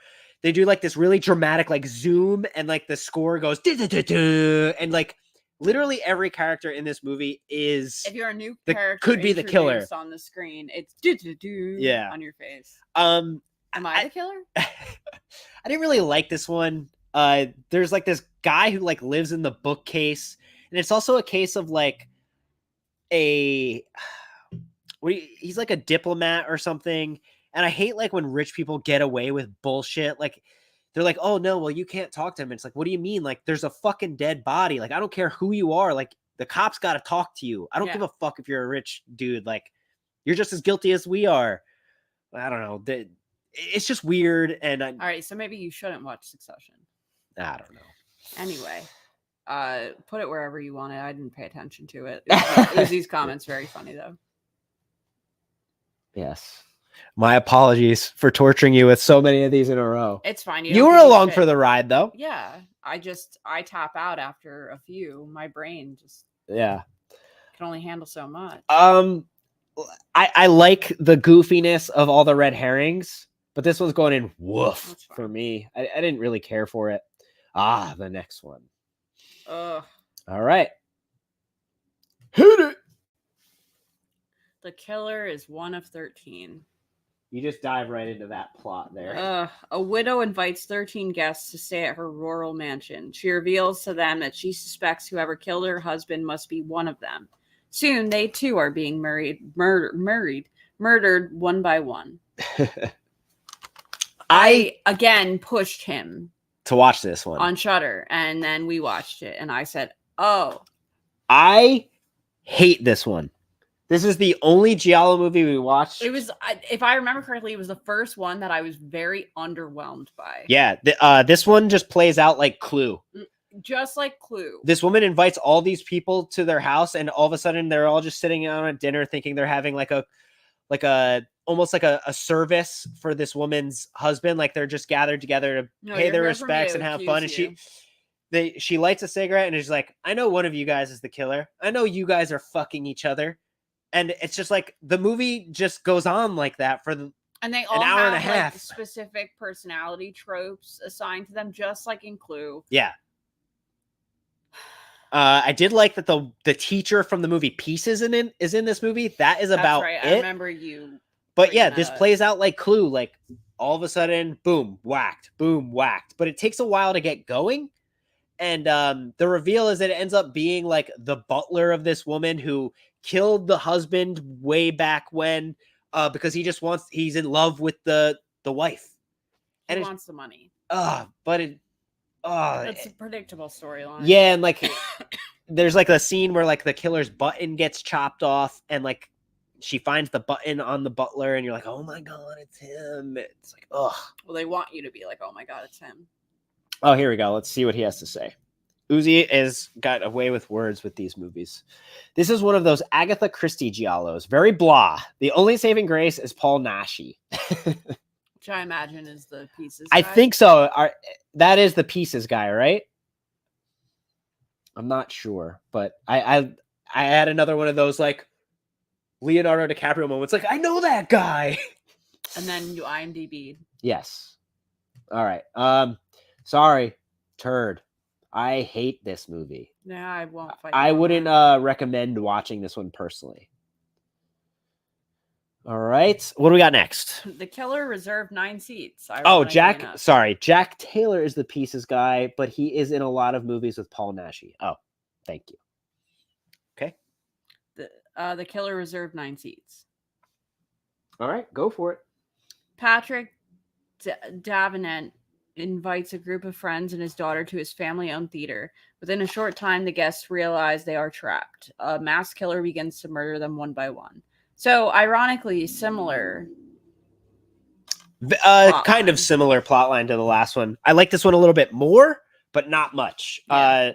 Yeah, he invites them to this like big mansion-like place, and like the killer is wearing this weird bizarro mask that kind of reminds me of like the killer in the movie Terror Train. This is another one where you were checking out of. You're like, I don't fuck with this. And like, to be fair, I get it. The death scenes in this are goofy. There's even a scene where like a woman is like completely like naked and like is killed by a door sliding into her. Very Also, lightly, by the way. Not to interrupt you, but Yeah. I stand corrected. My lowest rated Giallo on Letterboxd is 2.5, and it was The Killer is 1 of 13. There you go. But like I said, this one is kind of lackluster. The killer wears a mask that's almost similar to, like I said, the Terror Train masks and Fade to Black, kind of. But Fade to Black's an amazing movie. But the big reveal of this one is like once everyone starts dying, it turns out that like these people have convinced this guy that he's going crazy, and so the guy does go crazy and starts killing all these people. And it ends up that there's like this weird like magician guy who's like, every 100 years your family has a curse and you guys are all gonna die and suffer the same fate. And there's like a grave in the bottom of this theater with all their names on it. I don't know. It tries to get like so deep that it falls flat, and all the kills are lackluster to me. That's my opinion of it anyway. I have no opinion. The setting is the star of this movie, yes, Uzi, but it doesn't do anything for me. Like it doesn't like work as well as like a movie like Opera does, in my opinion. All right. This is it. 9 seats. Mm-hmm. Okay. Shoop. Sorry, guys. This is a turd for me. Damn, 3 turds. I'm kind of surprised by that. But honestly, I don't really enjoy this movie. So Yeah, whatever. that's where I'm putting it. Yeah, that's fine. How do you feel about it? I don't. Yeah, you checked out of this one. Yeah, one of those Yes, days. it's exactly what it is. It's one of those, oh shit, we're stuck in here. And it's like, what do you mean? Like, go break the fucking door down. Do something. Yeah. What do we got next? The Killer is Still Among Us. Ooh. It's among the first of the Giallo watches we did on Shudder. Go for it. During a spree of violent killings, a young woman writing a thesis in criminology begins to suspect that her new boyfriend, who is a forensic pathologist, might be a serial killer. Yes. I was really hyped on this one. This is one of the first ones we watched. That's what I was saying. It's yeah. like 80s as well. Yeah, it was at the beginning of it. And also She looks like if Elizabeth Taylor was born and raised in New Jersey and became a housewife I like in New that. Jersey. She just reminds me so much of that. It's the eye makeup, the hair. Yeah. I mean, she's right on the cover. I mean, I don't know if you could like make it out, but yeah. Yeah, she like it's hysterical to me, but also comforting in a sense in that regard. This movie opens with like a couple having sex in a car, and the black glove killer is stalking them and kills the guy, taking him out of the passenger seat, and then drags the woman like out into like this like weird field, and then like cuts her boobs and like stabs her with the knife in the vagina. Like, it is gnarly and gruesome, and yeah, I don't know. This was one of our first forays into the genre, so I was like super like, whoa, this is what it's like. Let's watch these. Yeah. And I really enjoyed it. Yeah. What about the ending? How does this one end? It's not, her boyfriend's not the killer. So It's open-ended, right? Yeah, like you don't find out who the killer is. Right. The reveal is literally in the title. The killer is still among us. That's what it was. And I laughed when it ended, and he's still slicing and dicing. Yeah.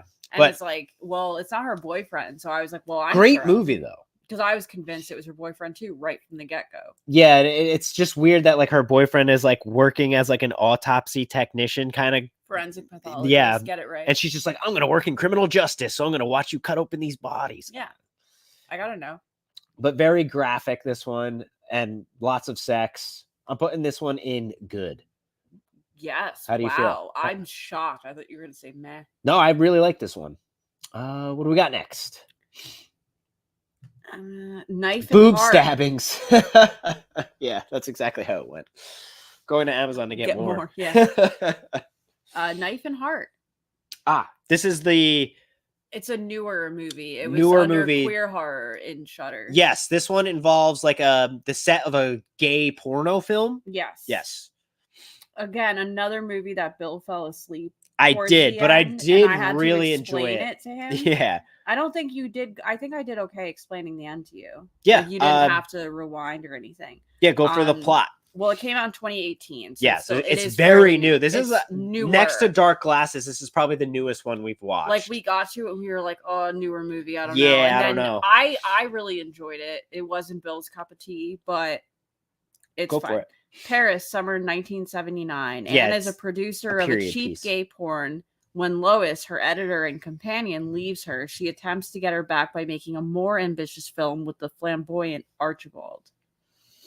I really enjoyed this one. Doesn't the killer wear like a gimp mask?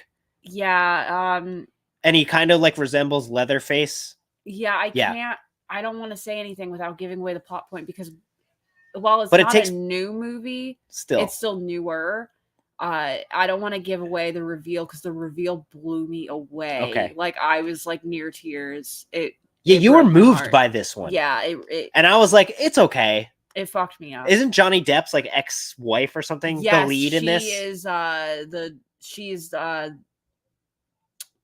if I remember correctly, she's the director of the porno. Yes. Yeah. The ambitious one. Yeah. But the killer uses essentially causes all of these problems. The killer uses a dildo that's actually a knife and like kills people with it, which is I thought was like super inventive and cool. And it's like if you're gonna get me to watch some kind of like gay porno kind of movie, at least there's that kind of shit in it. Vanessa parodies. Yeah, I was really moved by it. The same way I was with Footprints on the Moon. Okay. So where are we gonna put this one? This one I'm leaving completely up to you because in my opinion, I'd woof this. Yeah, no. I'll put it wherever you please.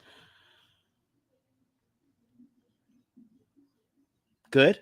Yeah. I'll put it in good for you. Because we have so much in meh right now. Yeah. If we have to move any I love the way the killer looked and I love the weapon in this. So the breakdown of the reasoning, it broke me. I was so touched by it. I thought it was really well done. Yeah, I mean it was interesting and definitely like a cool take on like the setting of like a gay porno set is awesome to me. It's like a very just watched in the last couple of years, however long it's been since it was put out, was the American Horror Story, New York City. Oh yeah. About the gay sex situation in Manhattan at the height of AIDS. So I think I'm still just like shaken up over all of that. But Knife and Heart fucked me up. What do we got next? Murder Mansion. Murder Mansion. I think I have this one on one of the triple sets, but I'll let this one go. Go for it. A couple lost in thick fog take refuge in an old mansion next to a cemetery, and strange things start to happen. I didn't like this one. This is the one where it's like it's foggy and they show up to the house and they all spend the night there with this bizarro woman who's just weird. Which is and there's that like, don't go down that hallway to the basement, and they go down there and there's like a woman hanging there. It turns out to be like a dummy, and that she pretends it's like a haunted house to try and like scare them all. I really need to start actually writing reviews because that's why I've written reviews for most of them because I started taking notes in my notes app on my phone with the intention of going back through all of these that we hadn't watched recently and taking these same types of notes so that I have a reference point. Unfortunately, I did that with, 3 so far. So that's not helpful. But I rated it a 3.5 out of 5. Like, I enjoyed this. So clearly more than you did, but I don't remember why. Yeah, I hated this one. It's just like a haunted house story that turns out to be not haunted. And like all these killings are just Did weird. I select the half in error? I don't know. I gave this one a 2 on Letterboxd.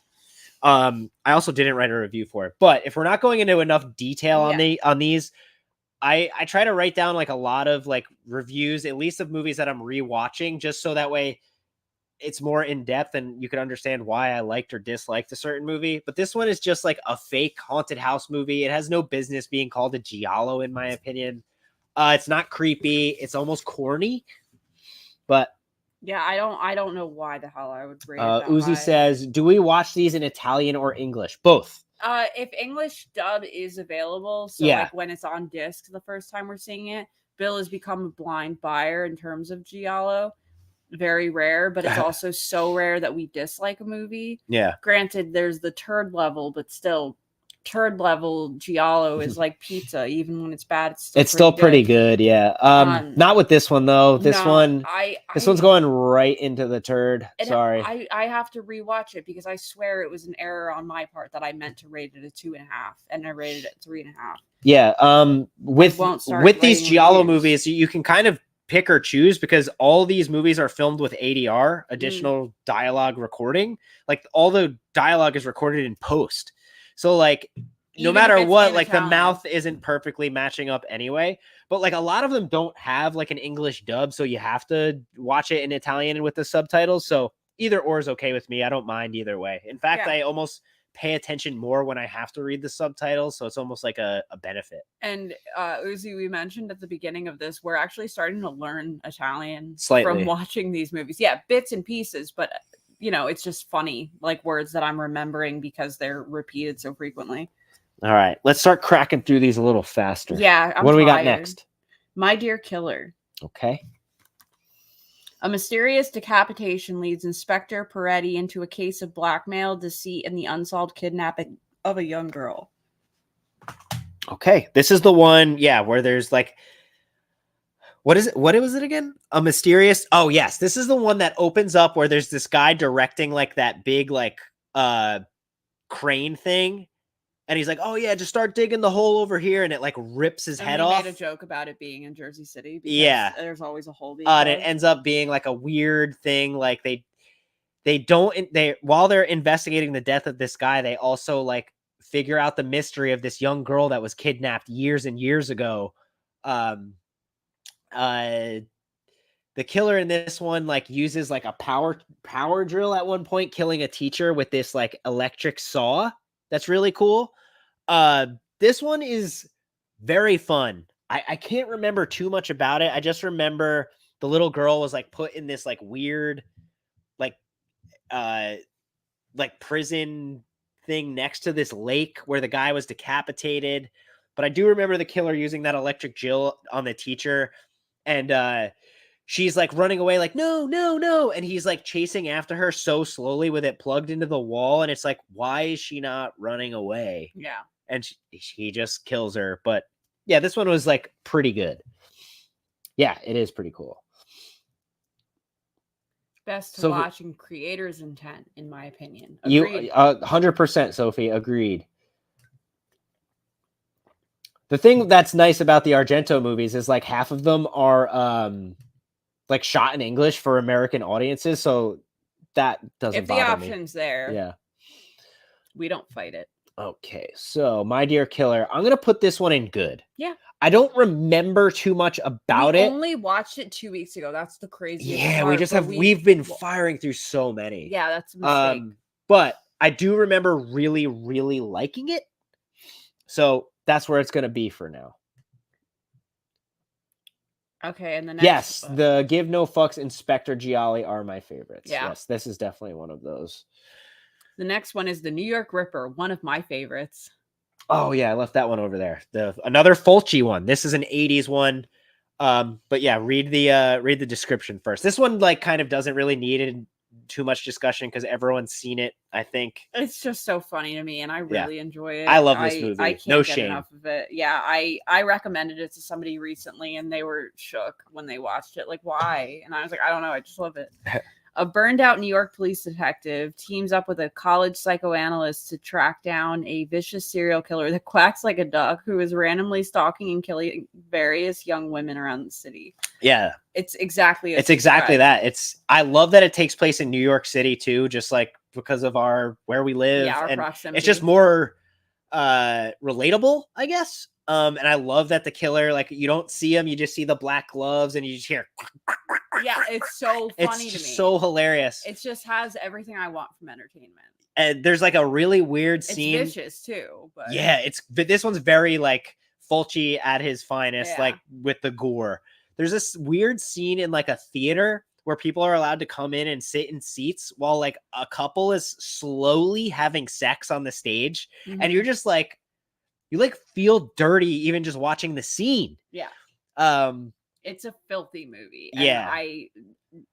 now that I think about it, like I feel really bad recommending that movie. But the thing that's crazy is like so many like people I've watched on YouTube and stuff like that say like this one's really hard to watch. It's gruesome. I've seen way harder. Yeah, I mean, some of these movies are And way gnarlier than since this one. seeing it the first time with you in Yeah. the 10 years, This is we've one been of the together, first- I've probably watched it 4 or 5 times. This is probably now. one of the first Giallos I ever made you watch with me, Yeah. like ages and I ago. loved it then. Yeah, It was so funny to me. the killer quacking like a duck is just hilarious. Yeah.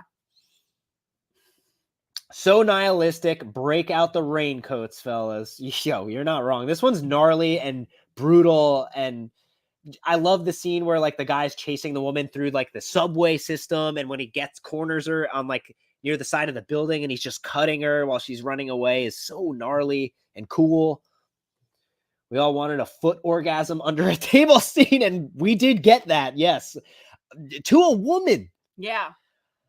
But There's so many angles to this movie that I'm forgetting about. yeah, And even when you mentioning talk about I'm it, you're like, holy shit. I love the New York Ripper. To me, it's one of the most palpable ones. Like, it's like, do you want gore? You got it. You want a black glove killer? You got it. I almost feel like my suggestion is going to be offensive to you. I'm putting this in markable. Thank you. Okay. Okay. Sorry. For me, this one is all time. It's for me to remember. So again, it's something I've seen like 4 or 5 times, if not more at this point, compared to all the others that I've seen once, twice tops. Deep Red, obviously, I've seen more than twice at this point. Yeah. But however, it's up there for me. The It's scenes are playing out in my mind, even the horrible ones. Yeah. I'm just like remember when they're on the barge and like he kills the girl while the car's just sitting in the barge? Like, Yeah, fuck, it's so gnarly. And I just keep hearing. Yeah. It's just so Well, the beginning of the funny. movie, the dog like finding like the severed arm too. Mhm. You're like, what the fuck? Yeah, it's great. This movie is I hate saying terminology like this, but it's a comfort movie for me. I love the New York Ripper. That reminds me of the memes where it's like when she said she's watching her comfort movie, and then her comfort movie is yada yada, and it's Thank you, Sophie. I agree. yes, 100%. Well, where are we at next? Next is The Night Evelyn Came Out of the Grave. This was another first time. Whoa. A lot of them were. Yes. I got this one right here. A rich, mentally unstable man with a penchant for playing deadly S&M games with women who resemble his dead wife sparks off a chain of bizarre events after getting remarried. Yes, this is that one that starts out and this guy's just picking up chicks and taking them to his basement and like starts whipping them and shit. We And you're watched like, this on Valentine's Day. we did. Sorry. Well, luckily I'm your wife, so Yeah. And like you're not sure if he's killing these women, but like they kind of resemble his wife, but then he randomly falls in love with this one girl and they get married immediately. And he starts seeing visions of his wife in the windows and all this spooky shit starts happening. And like her brother like lives on the land of his mansion and like people just start dying. His aunt is in a wheelchair. And this is another one of those instances like I said, where it's like she's pretend cripple. You see her get up out of the chair, but then she gets killed and fed to the but when foxes. she gets out of the chair, I was like, I told you. Yeah. This one's like kind of hard to describe, but it's like got this weird supernatural vibe to it, but it isn't supernatural at all. Like it's all fake. Like you think you're seeing his dead wife like coming back to life, but it's really his new wife dressing in like a ghost costume and killing all these people to try and like steal his money. And when he's deemed criminally insane. Oh God. Yeah. Next Valentine's Day, watch a Serbian film or Salo. How romantic. I ironically have bought both of those movies for Bill. We watched both of them one time each, and they'll probably die on the shelf. Yeah, I don't know how often I'd ever rewatch those, but yeah, it turns out like his new wife is like got this ploy that she's trying to get all his money, and then she goes away with his, I forget who it is, like his cousin or his one of his friends or something, and they're in cahoots. And then it turns out one of the women he was like beating in the S&M chamber survived, and she poisons his wife, and she's like, no, I'm taking all the money. And then surprise, the big reveal at the end is the husband's still alive, and he shows up with the police, and he's like, you thought you were gonna get away with it too, you meddling kids. And they're like, ha ha ha ha, and like I remember that. Arrests the guy, and like the two girls are dead. I really liked this movie. It's kind of got weird supernatural elements without being supernatural. So I'm personally distracted because of the next few. Okay, well, I'm going to put this one in good. Okay. How do you feel about that? That's fine. I really like this one. The cover art's incredible. It's just a fun watch, and it's got all the Giallo elements while adding like a new layer to it. Like the S&M shit's fucking weird. Like, why didn't anyone stop this guy from doing that kind of thing? They just let him do it. They're like, well, he's just doing his thing. What? All right, what do we got next? Opera. Oh boy. Big heavy hitter. I love opera. I love it. This one doesn't really deserve much explanation. If you are a fan of horror movies and Giallo movies, or just Argento fan, you've obviously seen Opera. But go ahead, read the plot. A young opera singer is stalked by a deranged fan bent on killing the people associated with her to claim her for himself. It's phenomenal. I just rewatched it in the last couple weeks for fun. I have nothing to add. I think it's remarkable. I definitely rated it 5 stars. You love opera. I love opera. I love the main girl. Yeah. What he does with this girl who is like taking the reins of this opera show is he ties her up and makes her witness him killing her like crewmates. Yes. And to keep her from blinking or shutting her eyes, he tapes needles to her eyes. So if she blinks, it cuts herself. Yeah. It's fucking gnarly. Yeah, it's real wild. I first heard of it on Bravo's 100 Scariest Movie Moments years ago. I think this might have been actually like the first Argento movie I ever saw. I just remember finding that list on YouTube and showed you the Bravo. And I loved that. But that was what introduced me to so many horror movies. That list. And that was the first time I'd ever heard of that, or Audition and things of that nature. So I'm so happy that I love opera as much as I do, that it really just really loved it the last time I watched it with you. You were like, oh my God, that was so good. And like, you're rarely like raring, like with these movies, we're like, that was good. Yeah. But with opera, you were like, that was it put great. me in my feels. Yeah. The only thing that takes me out of this is like when he has the woman taped up to the walls and the pins and all that shit, is rather than like the goblin score coming in, it's like heavy metal music. I think that's hilarious. and It's I'm funny, amused but by I'm that. just, it takes me out of it. Like I love metal music, but it's just weird like watching these people get killed to like Iron Maiden. It's like, what the fuck? You know what? Let them live. Let them cook. Yeah, let him cook. Where do you, I'm gonna, Sophie already said it. yeah, I mean, I gotta give it to Vicky on this one. And also this is one of those. Changing her legal name to opera. Yeah. Yeah, I'm gonna let you have the reins on this one. I really love opera too. It's just the only thing is like I'm missing that score. I get that. But I love this movie get too. That, but I also like that difference, and that I think helps set it apart. Yeah, from the rest. fair enough. Not that it needed much help, but yeah. Okay. And next up is Phenomena. Here we go. A young girl who has an amazing ability to communicate with insects is transferred to an exclusive Swiss boarding school where her unusual capability might help solve a string of murders. Another Argento. I just rewatched this for the I don't first even- time, and well, you played it recently, but again, I've it made was you me. watch this many So times many before we times. were even fully into the Giallo shit. I am so out of touch with Jennifer Connelly. I see her face. I am She is a just like all-time like crush type woman. fair, but my For first our generation. experience with Jennifer Connelly is Requiem for a Dream. And Oh, for those shit. of you who have seen Requiem for a Dream, it's amazing that I am so uncomfortable about Jennifer Connelly, but not Keith David. That might be a systemic problem. Yeah. I don't even, this is a Giallo, don't get me wrong. I will say I did enjoy it a lot more this go round. Okay. I like took the time, I was alone, so I was fully focused on it and I enjoyed it a lot more. I really like this movie. I love the score particularly.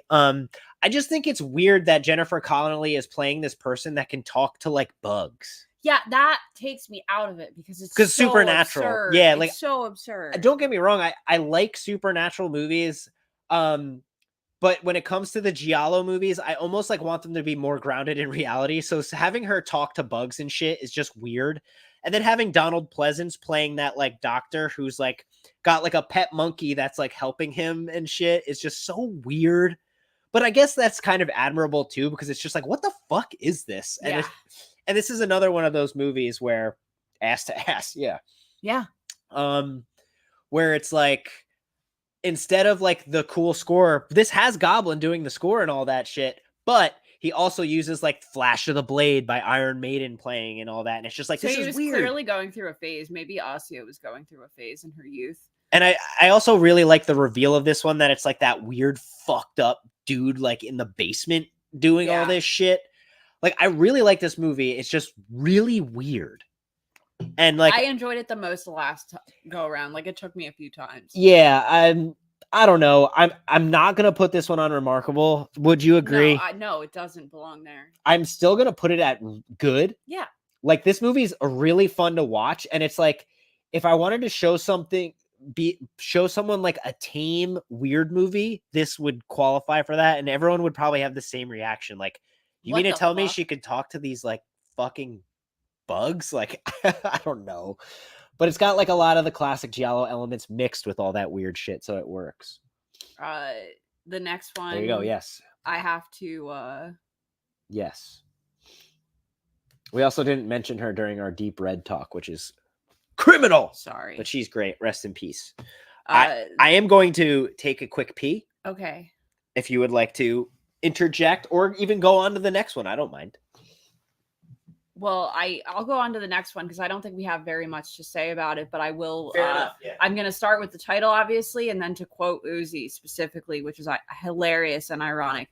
The next movie on the list is The Police Are Blundering in the Dark. And as Uzi's Letterboxd review stated, there are no police, no blundering, and no dark. It is exactly that. It was funny, and to say the least. During an outbreak of violent murders in the area targeting young women, a journalist searching for a female friend gone missing ends up in a villa owned by an eccentric photographer.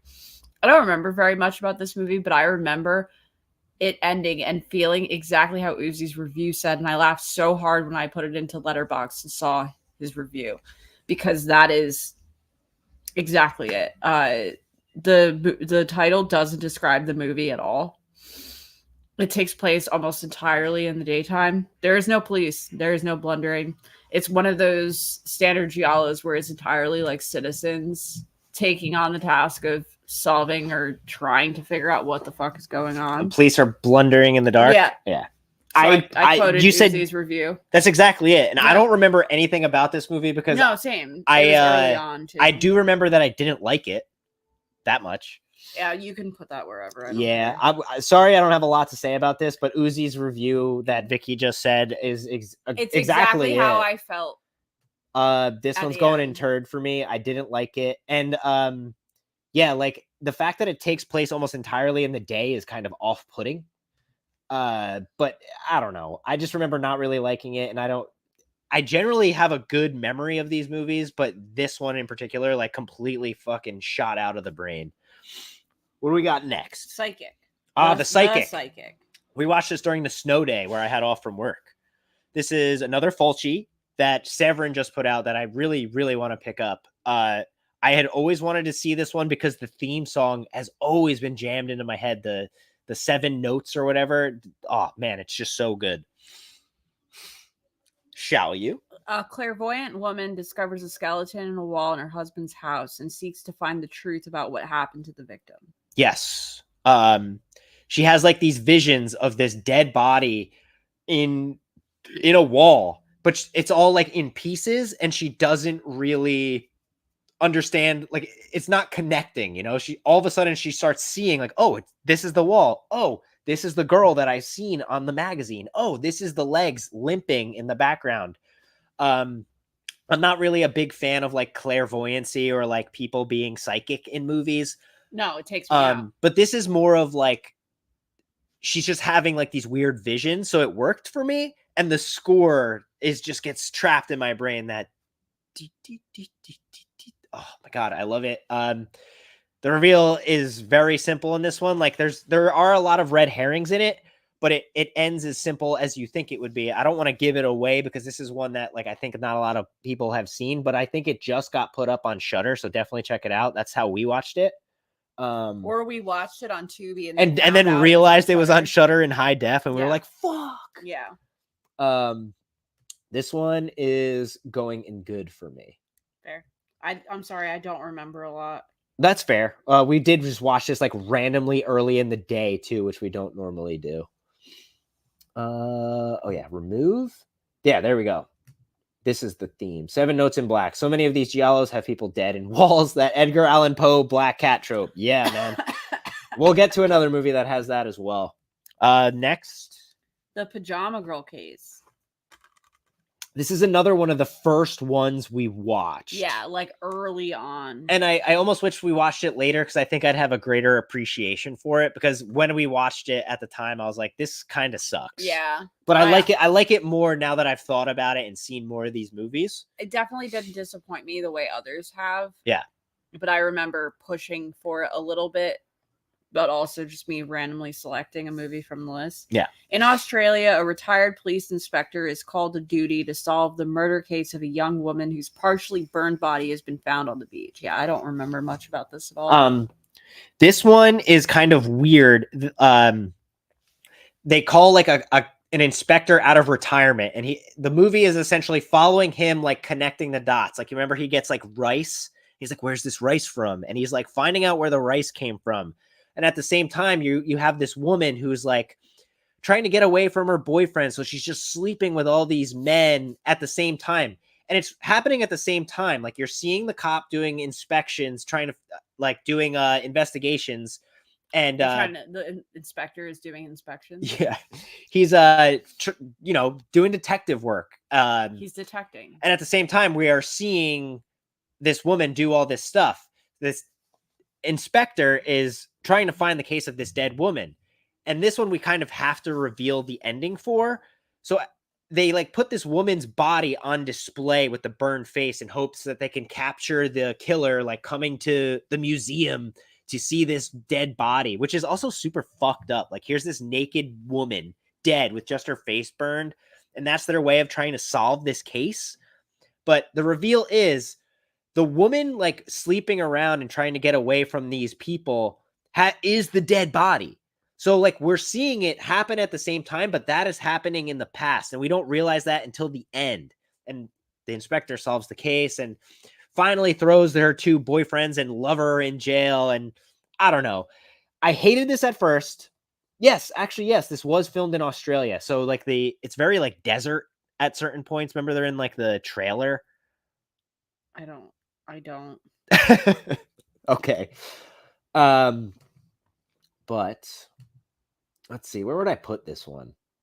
Honestly, I'm still gonna put this one in woof. I think it has grown on me a little bit, but I still I gotta don't rewatch to know gross because I don't remember much about it. Yeah. But anyway, I like this joke. A wallaby? Foster's instead of J&B? Good point. A dingo. Yeah. What we got next? The Strange Vice of Mrs. Ward. Hey, another Edwig Finch and George Hilton. Yes, baby. I remember really enjoying this. I'm sorry. I'm also just getting so tired. We're almost done. And feel like caca. I Yeah. know. An ambassador's wife discovers that one of the men in her life, either her husband, an ex-lover, or her current lover, may be a vicious serial killer. Yes. So this is another Sergio Martino one. You know how we feel about him. He's a great director. Did a great job here. Edwig Finch, George Hilton.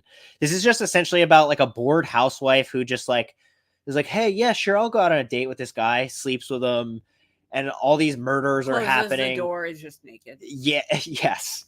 And her husband is just like, I forget if he's like a diplomat or something, but he's just, like, constantly away. So she's, like, bored. So she ends up sleeping with George Hilton.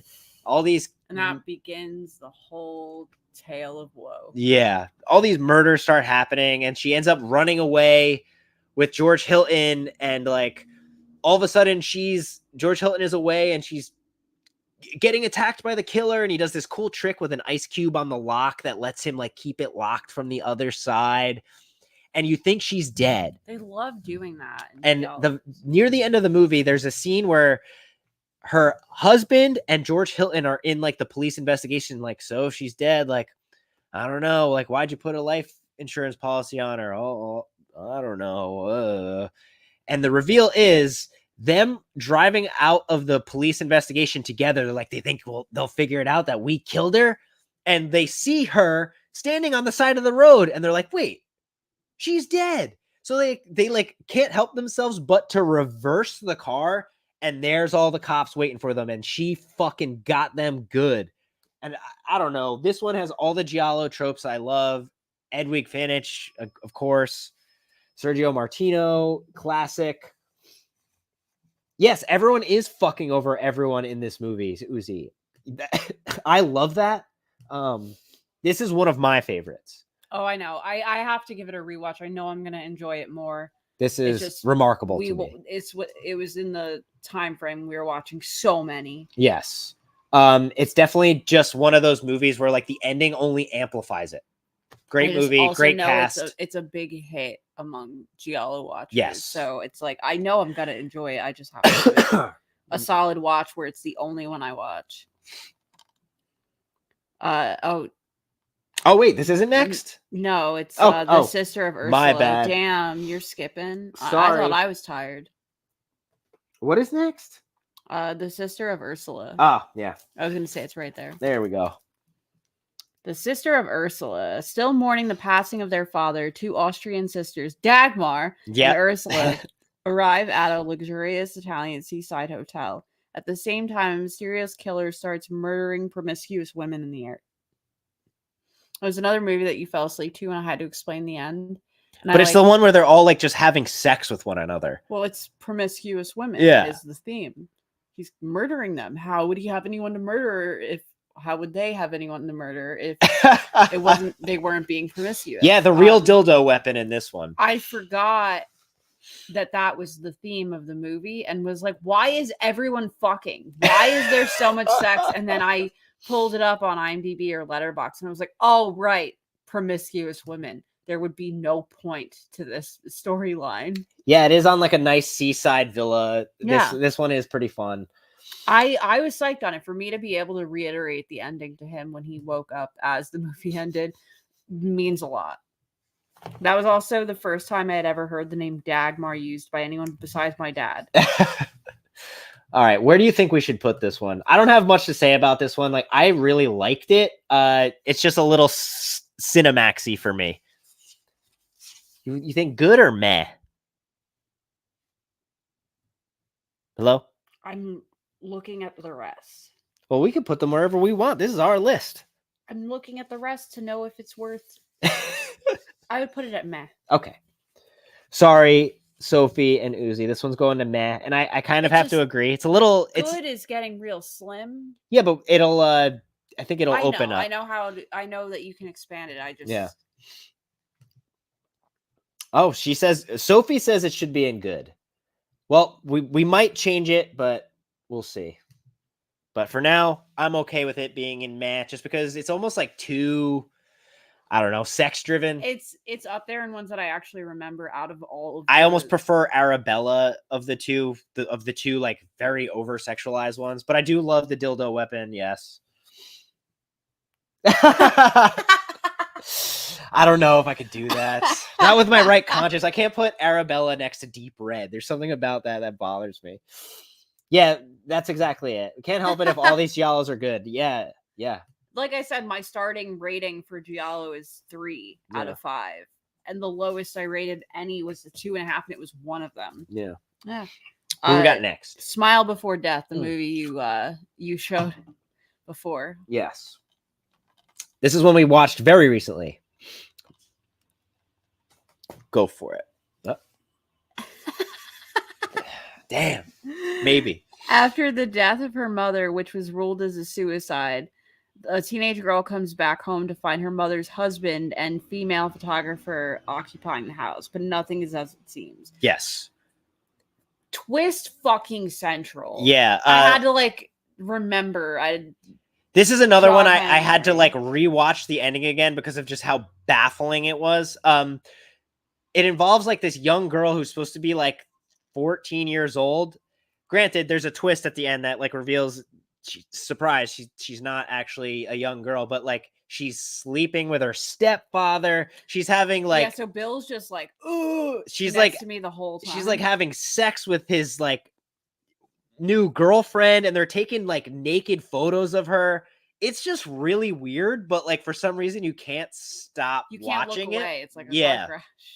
I remember cringing this whole fucking movie because I was like, dude, this is gross. I feel like I'm watching child porn.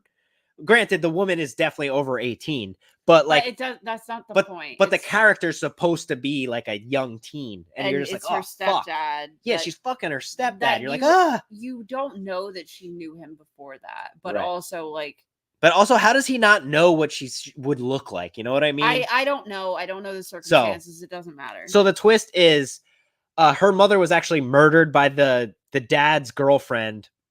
And the mother was having an affair with this younger guy. Yeah, and the younger guy enlists this girl who pretends to be this daughter to save the day. Yeah, to hop in and fuck things up for them, thinking they're getting away with it. But so they all start fucking each other over, and the stepfather is killed.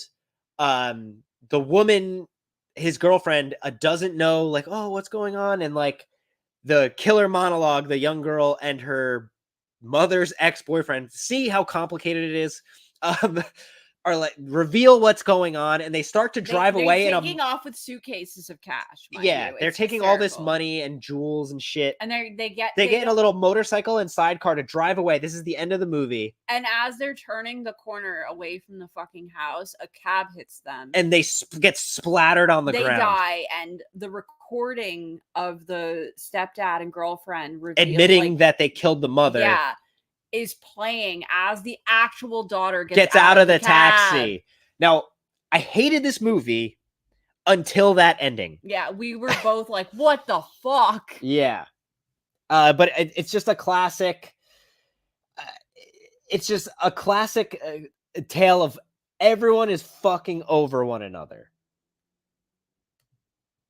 So, like I said, I until the ending, I hated this movie, but the ending made up for it. And the fact that the reveal is that this girl isn't actually like a teenager made me be like, okay, I don't feel like such a perv watching this. Well, I mean, even Kyle MacLachlan in Twin Peaks went against the idea of Dale Cooper and Audrey Horne hooking up because she is technically supposed to be a teenage girl, and he Aren't they all? What? Robbing a fortune giallos. Yeah, there's a lot of It's those. usually that or like they're pretending to kill somebody by suicide type things. But point blank, the age of the actress playing the young girl doesn't matter because either way, it's portraying the act that is gross. Yeah.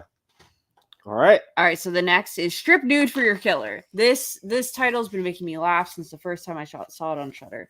When a fashion model dies during an abortion, a series of murders begin, starting with her doctor. The next victims are connected to the modeling agency where she worked, Albatross. That's the name of it. I know. It just made me laugh. That was my way of laughing. A murderer wears a black motorcycle outfit and helmet. Will anyone discover the murderer's identity before the entire agency dies? This is another one starring Edwig Finch. She's got really short hair in this one, and she's just like kind of like a photo assistant or something. This movie starts with like the photographer just like courting this like hottie walking by a pool and like having sex with her in the sauna, and you're like, this one's gonna be fucking gnarly. And it is. It's everyone is like sleeping with one another. The photographer ends up sleeping with Edwig Finch, and like they become like almost like a thing. But yeah, the killer is wearing like a motorcycle helmet and black leathers. The whole entire agency is like a red herring. Like, who killed it? Was it who killed all these people? Is it the woman who runs the fashion agency? Is it like the assistant? And like the bumbling idiot cops can't figure it out. So sick of them. But the thing that's like really cool about this one is like the killer like kills people in like really scenic apartments. Like there's that one where like one part where like the apartment has all like those mirrored pieces of artwork, and like he's turning on like the faucet, and they're going there like they hear the water running, and they go to check the water, and then he kills them in the bathroom. It's really cool, and like there's a lot of castration. She cuts off the dick of one of the guys in this. And it turns out that it's like this woman who's vengeful at the end, and I don't know. It's just really cool and bizarre, and the look of the killer's fun. Edwig Finch is fun. There we go. Did he make this? Yes, he did. So he made Burial Ground. Oh, that makes a lot of sense. The title just made me laugh. Yeah. I really enjoyed this movie like a lot, and not just because of Edwig Finch. It just had like a cool concept, and I like the fashion agency angle mixed with a lot of the sleazy sex stuff. Like the husband of the fashion agency woman is trying to pay the one lady like, please sleep with me, and he just like can't, but he gives her the money anyway. It's just really weird and oddball and quirky characters and cool set pieces and lots of brilliant colors. Cool killer. This one's going in good for me. Okay. There, see? Cool. All right. Next, The Suspicious Death of a Minor. another Sergio Martino joint. They love prostitutes and giallos. Maybe that was the point of White Lotus season 2. I love this one, but go ahead, explain. While investigating the brutal murder of a young prostitute, a detective uncovers a sex trafficking ring with connections to powerful people. Wow, sounds familiar. Yeah, this is the one that has like that weird buddy cop kind of angle. Like it's got the inspector that we don't know is an inspector, and he hires that like kid who's like robbing car stereos to help him like solve this mystery. And we were even questioning, like, is this guy a cop? Or Yeah, is he yeah, it just, was like, so Mick weird. Nolte from The Wire, where he just like fucks off and does whatever the hell he wants. I, for the life of me, like can't remember who like the main killer ends up being in this, but I just had such a good time watching this like bumbling idiot cop like fuck things up and have help from this guy. Like, this was just a lot of fun, and this was like one of the times where I realized I'm like, man, Sergio Martino really has a good job of like making me care about people that like are otherwise like kind of idiotic, But let's see what he says here. Suspicious death of a minor is an all-timer for me. Talk about a give no fucks inspector. Yes. Yeah. He's kicking ass left and right. He's just like slaughtering people in that one scene where he walks in and like they're coming in with all this money, all this lira, and like he's just shooting them. It's great. It is phenomenal, Sophie. I must agree. But I cannot put it in remarkable. I'm sorry. Wow. This Good. one is going in good for me. Yeah. Listen, I love it, but the fact that I can't even right off the rip remember the reveal at the end just tells me that it didn't make enough Of an impact on your brain. Yes, but I remember really liking it, and I love the buddy cop sort of weird angle they went with, which is just like another cool take that he did with Giallo movies. I know what did have a big impact on your brain. Okay. The next one. What is it? Tenebrae. Hey! An American novelist visiting Rome to promote his latest book is stalked and harassed by an obsessed fan who's committing a string of murders that appear to be tributes to his work. This is yet another one that Bill has shown me over the years. Countless times. Yeah, I may have seen this one the most out of all of the movies we've talked about so far. Like where I'll watch it like 3 times a year, just as a reminder, because I can never remember little details, as you probably know by now. Yeah. Goldfish brain and all. And I love Tenebrae. Anytime the soundtrack, the score, like, yo, I love the score of this one. It gets stuck in my head for days. It gets an earworm every time. The deaths in this one are exceptionally brutal and violent and really vibrant in color. Lots of pain. And this one has like a lot of like weird twists along the way too. Like, yes, there is a guy killing people based on this author's work, but he gets killed in the middle of the movie, and you're like, well, who the hell is still killing people? Yeah. And it ends up being the author taking over the reins and killing all these people. Spoiler alert, but this movie is old by now, so you should have seen it. And well known, and has been released enough times. Spoiling this movie should not deter you from seeing it. It's beautiful. The way the camera moves up and down an apartment building at one part where these 2 women coming home from the bar is just insane. Like up through the windows, and like there's that famous shot of the woman getting sliced by the razor blade and her head is poking through the hole in the shirt that is just iconic at this point. But yeah, Uzi says it's his favorite Goblin score. Yeah. Tenebrae is awesome. You also have John Saxon from fucking Nightmare on Elm Street in this one. Wild and random as fuck. And there's also that really weird scene where like there's these flashbacks of the woman in red heels putting her heels in the guy's mouth, and you're just like, what the fuck? It's Dario Giallo, Nickelodeon baby. Again. This one's great. Yeah, that's remarkable. Listen, no questions asked. This is one of those movies that I could put on at any time, Yeah. and I'm enamored from start to finish. It's always going to be remarkable for me.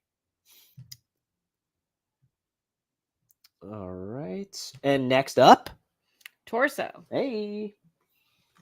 Another Sergio Martino joint.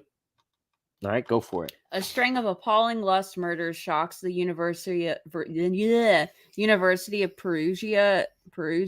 sure, as a sadistic serial killer strangles to death beautiful college girls with a red and black scarf. That's right, this is the scarf movie. Yes, and the scarf movie. The Giallo killer wears a ski mask and like has like weird gloves, and he kills them in real like with the scarf one and of shit. The latex covered leather gloves. I don't remember. This is the weird they one. were the like flesh toned leather gloves. Maybe. I don't remember what it was. This one's really graphic, and this one's like lauded as kind of being like Giallo's almost like progression into slasher movies because of how violent it is. Like he chops up the people with a saw and buries them in the yard. Yeah, like just like Uzi said. Sorry, I ended up reading and getting like fucking frozen in time there. What? My bad. But yes, Sophie, it remarkable as hell. Okay. Torso is great. One of the best trailers of all time. Really goddamn violent, I'll say. The precursor to the slasher. There's also like a really weird scene in Torso where the girl goes to that like hippie party in like that big abandoned warehouse, and they're all just like smoking weed, getting high, like with their boobs out, and everyone's like fingering each other and like sucking on each other's tits. It's fucking weird. Yeah. She also looked up plot points when we first started watching Oh. Giallo movies, and the first thing that popped up was I didn't look up plot points so much as I just went on IMDb to look into a movie we were watching further. And one of the plot points they have listed as like almost like a hashtag on it. So I guess you can search movies with this plot point. Well, one of the plot points you can search on IMDb is man sucking woman's breast. and that is a common occurrence in these movies. So every time it happens, no matter if it's right at the start of a movie or halfway through or at the end, we have to say it out loud to each other as it's happening. Man sucking woman's breast. There's a lot of influence in Hostel in Torso. There's like a scene where these four girls are going like on a trip to like this house, and a guy comes into the train car with them, just like in Hostel, where like the guy comes in and you're like, immediately my head was like, well, that guy must be this guy must be the killer. Not the case. No. But you could see where Eli Roth took like, well, I love this movie. I'm going to borrow this for my movie and make that person the killer. Yeah. That guy ends up being like a doctor who saves the day at the end of Torso. But I love Torso. Brutally violent, really gross and sadistic. And I liked all the red herrings. And I like the fact that the killer's wearing a ski mask. It's just like almost more dirty and grimy. And that he strangles them with the scarf as like his calling card is always really cool to me. So this shouldn't come as a surprise. I love Torso.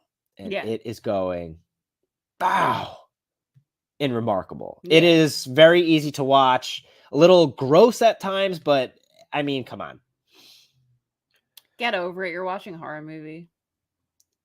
I said what I It's said. a great point, Uzi. That's what I like about Giallos. We think everything is so fresh and original, but it's all been done in Italy 50 years ago. I mean, we're coming to discover that ourselves. But what do we got next? Trauma. Ah, yes. A writer arrives to an isolated boarding house run by a beautiful but strange woman. Wow, never heard that before. Shortly after his arrival, guests start to get violently killed. Yeah. This is the one where like the writer comes and he's just like trying to get away. So he ends up at this house with the weird lady. And he is one of the most unattractive leading men in a movie ever. Mm-hmm. Yeah. Who has a really strange relationship with a young boy who just randomly comes out of the woods from time to time. Yeah, I don't like that. This is like a classic Giallo. Like this woman lives in this house and you think her husband is upstairs all this time, just being mean and hollering at her all the time. But it turns out, the spoiler alert, but like this movie's not that good. She killed the husband ages ago. And we're thinking like, damn, is she leaving the dead body up there? Like Grandpa Texas Chainsaw Massacre style? She's just mental. No, she's just mental, talking to herself up there while she's so killing all these people. From how he treated her, that she murdered him and now lives out as him in these and this is like moments. Yeah, and it's weird. It's like her own house, but she like almost keeps it like an Airbnb. And anyone that comes to visit, aside from this writer, she's just killing because they're having sex. It's weird. Trauma works in weird ways. Yeah. Yes. That's all I have for that. Yeah, really obvious ending. You know it's her, like, just mental. We were just relieved to see it wasn't a Norman Bates, like, Mama's skeleton in the it's in the closet or something, yeah. But we wouldn't have been surprised if he was still in the chair. This one's going in turd for me. This is like immensely unwatchable once you know the killer, and the fact that like the lead guy, I would put it in woof, but you know what? No, I'm following your lead because I've been taking too many liberties. I think turd is kind of rude. Yeah, it's kind of cruel. Okay, well then we'll put it in woof. Yeah, it's not. Not the worst. As good as meh. Meh is like a hell. Lumberg fucked her. I love that, dude. He is horrendous looking, man. But yeah, go right along because we're almost done. Yeah, and I'm sorry, guys. I keep yawning. It's not this. I'm sick. Yeah, this is like the longest we've gone. So. Yes, and I'm sick. Tropic of Cancer. While vacationing in Haiti, a married couple meet an old doctor friend who resides there. Dr. Williams has invented a new drug formula, and there are a few unscrupulous parties interested in acquiring it by any means necessary. You know, no one ever wants to pay for anything or get it legally or in a fair way. This is another one of those pharmaceutical ones where, like, the plot's very believable. Like, this is like real shit. I could see this like on the internet tomorrow on like a news reporting website. Yeah. And this one has like a cool locale taking place in Haiti. Yeah. I think my biggest complaint was that like the two actors in it, like her Looked husband so and similar the that we doctor. couldn't keep up with. I was who like, we wait, were is this looking the at. husband or is this the doctor? They look so similar that I Yeah, was like like- getting fucked up. I was like, what is this? But Who's who? I know I enjoyed it more than you did. Yes. I couldn't get past this one character who looks like a grown-up fucking Thurman Merman Yeah, from fucking and Bad that would make me Santa, laugh, who but like every time he'd pop up on the screen, I'd stare at the case. he has like a collection of like what's the name of those birds? Parrots? No, with the feathers that have eyes in the feathers. Peacocks? He's got a collection of peacocks I and don't like remember these that weird, detail. like super abdominal, like ripped with 6-pack abs, like servants around him. Like you even see him hanging around the pool and they all like have their cocks hanging out and you're just like, Just a normal what day. is this? The movie itself is like fine.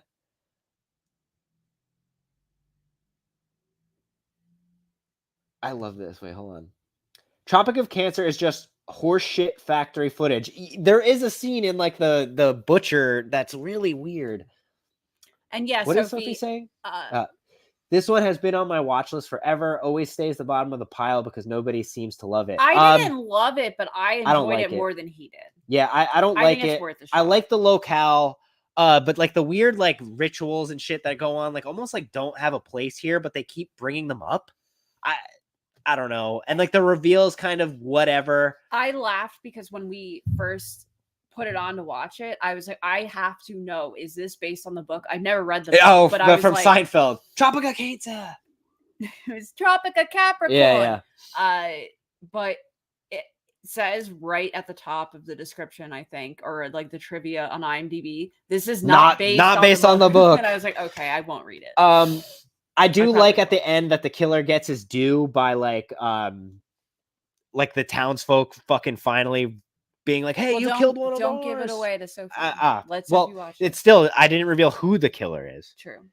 But this one is going to go into woof for me. So I'm sorry about that. I didn't really care for Tropic of Cancer. At least you didn't put it in inter. That's fair. Yeah. What do we got next? Almost The done. weapon, the hour, the motive. I know who likes this one. Yeah, Uzi really, really enjoyed this one. I during like almost this entire movie, I was like, well, why does he like this one so much? But do give us the plot. A sexually promiscuous priest is stabbed to death inside a church. Wow, shocking. I never thought. That's all I wrote down there. Yeah. Okay. Yeah. I mean, it's just twist galore. There's a lot. This priest is like really good looking, and all these sexy women from Are, his like flocking to him. parish are like throwing themselves at him and like fucking him, and it's just like, And of it course bites him he's in the gonna, ass of course or the he's dick. going to fuck them. Yeah. He's not supposed to, but he will. Yeah. But then he ends up dead. And then like, of course, there's a lot of whodunits. There's a goofy inspector's assistant that's just like, hey boss, what's going on here? Morricone. Yeah. And I remember his name because he drove me up a fucking. and one of the wall. women he's sleeping with, he breaks up with and ends up sleeping with one of the other women. She keeps like this child in the attic with these marbles, and she keeps injecting him with this shit. And you're like, what is she doing? Like drugging this kid every day? It's really odd. I thought it was great. I enjoyed it. I was a just lot. thrown off until the There was ending. a lot. I don't want to give away the ending because it almost makes this movie to me. I had to explain to him because it was one of the movies you fell asleep. Yeah, and I during. rewatched it the next And day because I had to explained know. it as well as I could, and he replayed the end, and I did pretty good. Yeah, explaining it to you. I didn't speak in circles like I tend to. It ends like the inspector of this movie ends up like falling for one of the women that was sleeping with the priest, and like the kid comes into play, and like these marbles the kid plays The with marbles end up- give all of it up. the reveal is just There's a kitten on a leash that pops up. yeah, in he's the got a movie. pet kitten who He has might on a be my leash. favorite character. The kid being my second favorite character. Cinematography is really cool, yes. Really rich script with lots of twists. Lots of twists in this one. The ending made this movie. cinematography better be great on religious giallos because Yeah, I mean, Italy you got a lot to is- work with in those big, amazing churches.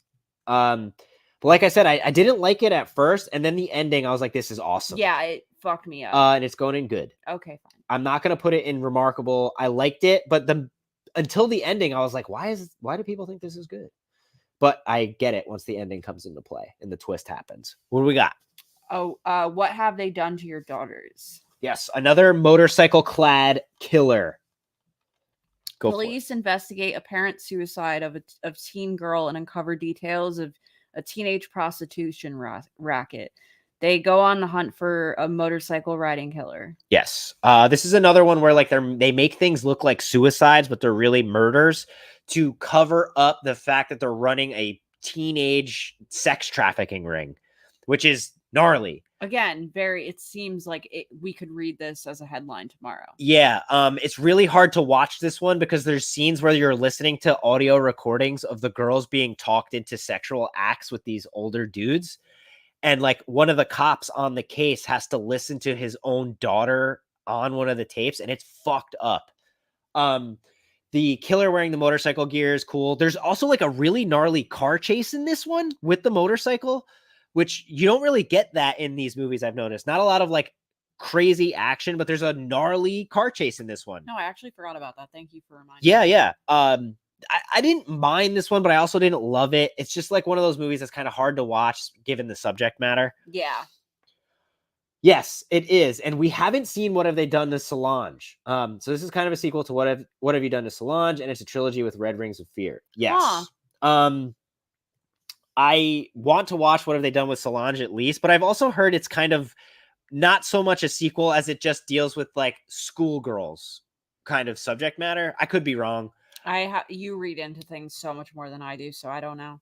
But Uzi says he loves this one, his favorite of this trilogy, and it's all-timer. I'm sorry, Uzi, but this one is going into meh for me. Oh. I don't mean to be rude, but that's just how I feel about it. The subject matter is hard. I'm sure our opinions on it will change when we see the other two. Yeah. I didn't hate it, but it's just a little difficult to watch. And after watching so many, I just prefer so many more than that one. Something else I want to point out that we didn't talk about during the Weapon, the Hour, the Motive is like we were talking about planted suicides, like murders made to look like suicides. It was the second movie or the first of two, whichever. We watched two in a row where there was a lock key situation. Where there was a lock and key situation, like rigged, so that you could that way you could door from the other inside, side, other side, so that you could further portray. Fascinating, Yeah, genius. But I was like, what the fuck? Because we watched two in a row with a similar scenario. Yeah. So you know what? That The Weapon, the Hour, the Motive was the first of two that we watched with that same scenario. The Secret Vice of Mrs. Ward uses that, but with an ice cube. They keep that ice cube that melts and eventually it locks itself, which is really sick. There was a different one. I can't remember. We watched so many. Yeah. But yeah. I was like, what do you do? Which one is this? It's in front of me. A white dress for Marielle. A woman who witnessed her father kill himself as a child. She was a child, to verify that. Yes. Invites several friends to her husband's secluded castle. Unbeknownst to them, she has a sinister motive for the invitation. This movie starts out with a young girl witnessing like her mother cheating on her husband. It's super fucking weird. And he like shoots both of them and then shoots himself. And she's just like kept drugged in this house with her husband in the future. Weird. And she invites all these weird people to her house to like have like a dress up party. Come to my house, wear my costume. Yeah, and it's so fucking weird. And she wears the dress that her mother wears with the bullet holes still in it, with the blood stains. It's so fucking weird. And she wears it the whole fucking time. And there's a really bizarre scene where they're like all getting drunk and eating at the dinner table, and they're all just like fucked up on drugs or something. She definitely drugged like a pig or whatever. And they're just like taking their clothes off, dancing, and greasy as fuck, slapping one another. I don't know what the fuck was going on. But it takes place in this weird castle. But there is a cool scene where the dogs eat people, which I always love that. But this movie, I hated this one. The reveal. I don't hate any of them, but No, yeah, I shouldn't use the word hate so loosely like that. This one is one I disliked more so than others. it's it was very heavy on the what the fuck. Yeah, and it's another one where like the reveal is super obvious. You're like, is this woman fucked up? And it's like, in the end, yes. And I won't go further than that, but like the reveal is that she's fucked up. Uzi's take on it is Oh, my bad. Yeah, Luigi Pistilli again. Yeah, Yes, and Ivan Rassimov. Luigi Pistilli has been in a lot of the ones we've Ivan. been watching the past two nights as Yeah. well, which is like, I'm like, this fucking guy. Yeah, I don't really like the Locked in the Castle but ones. the I think what separates it from the rest of the Locked in a Castle Giallos is the clearly all of her friends are fucked up. Yeah, and like she's what the and she's fuck? obviously like a little nuts. Yeah. And her husband's like drugging her. Yeah, when she's so unfazed because she's on tranquilizers. And everyone's on tranquilizers. The butler in his attic has all those like weird like bugs and shit locked up. And you're just like, so that never comes into play, which is like, could have. Yeah, I want to know why. Yeah. But the coolest thing in this movie is like the dog ripping apart the one guy. Other than that, I am so sorry. This one is going into turd for me. I will never have a desire to revisit this one, I don't think. I will, only because like thinking about it all makes me laugh a lot. Okay.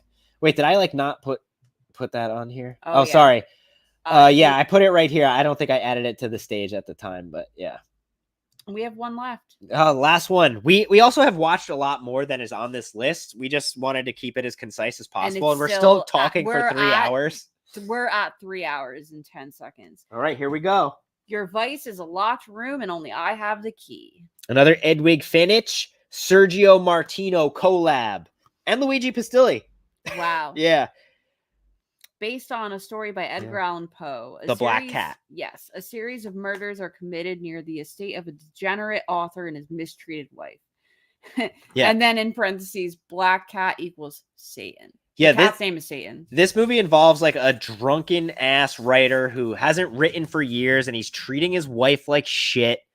And like they're, what is it? His like niece or something is coming to visit, or like estranged, I don't know, someone or other. We've watched played by Edwig Finch in the past week since I've been sick and out of it. But like the alarming part of this one is that like the way he treats his wife is so bad, and like he's slapping her around and like in front of other people, and it's mostly because he's just mad about the death of his mother, but he still has his mother's cat, which is aptly named Satan. And I thought they were just calling the cat Satan, but like that's actually the cat's name. Yeah. And the wife hates fair. The cat.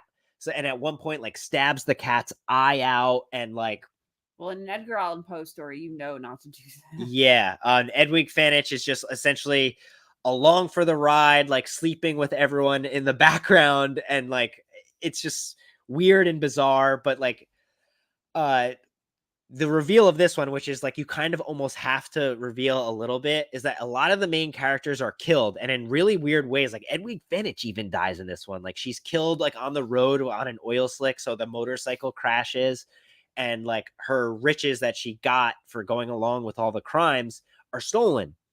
And the reveal is one of the characters, the wife, has been all along taking all these beatings because she's trying to break her husband down and demoralize him to the point that like she can fake his suicide and steal all his riches. And it's revealed that all along she killed his mother, and it's all along long drawn out ploy to just get all of his riches and his mother's riches. I'm sure there was a rigging with a key in her thoughts at some point.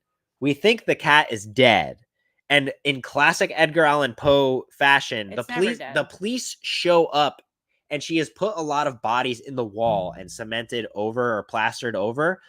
And the police come, and she's just like, oh, nothing's going on. And they hear the cat meow.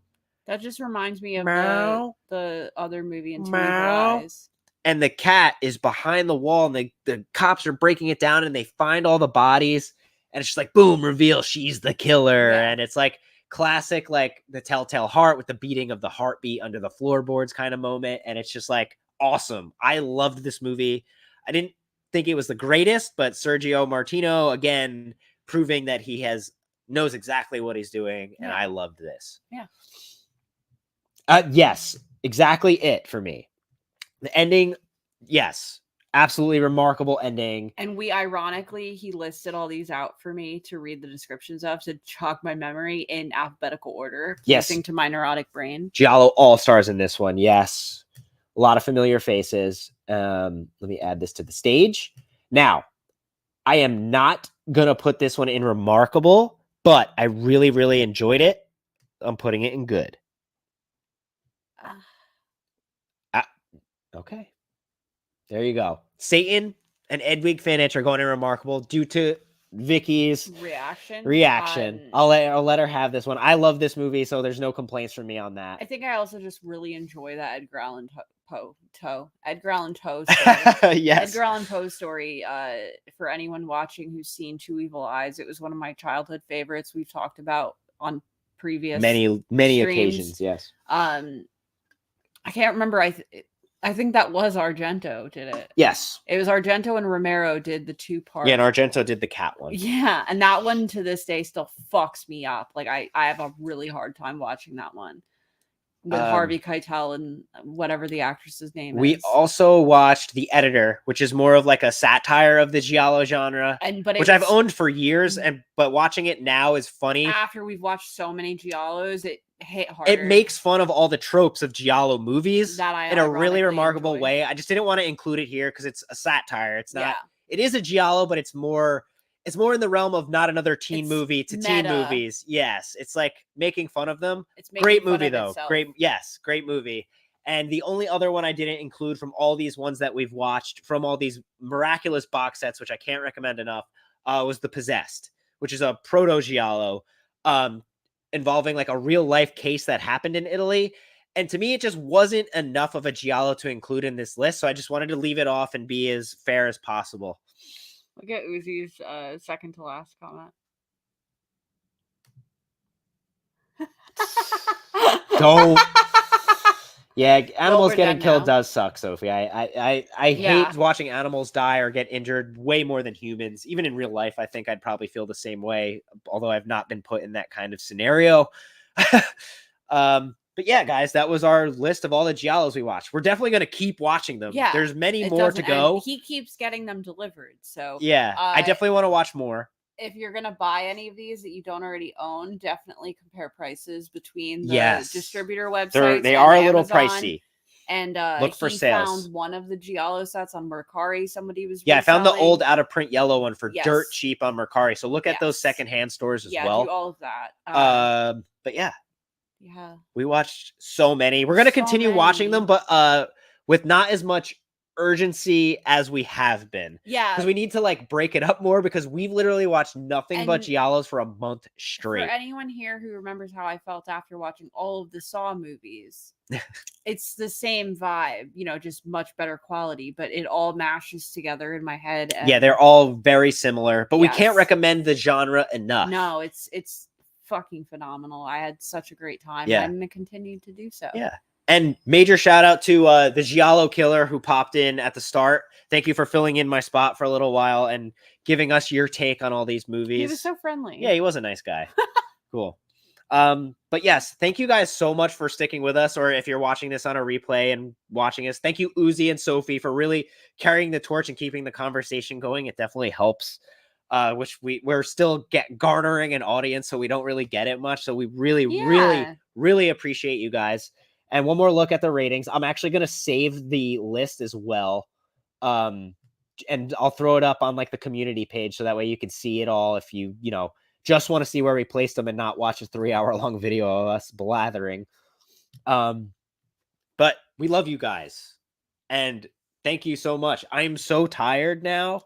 I need like a boost of caffeine and like lots of greasy food or something. Well, I need lots of greasy food and maybe a nap. Okay, fair enough. Maybe this is the longest I was able to keep her on camera for so long. So thank you, my lovely wife. Before we even started, I was already plotting how I was going to bail because this is 4 sheets of fucking paper. Yeah, I printed out 4 sheets of paper like a psycho. It was very helpful. It does help. I hope you guys didn't mind me staring down a lot, but reading is hard enough for me with my brain in stitches right now. Yeah, but again, Thank you. We love guys you, so especially much. Sophie and Uzi. Like, you keep the Thank you, conversation guys. going, so appreciate you.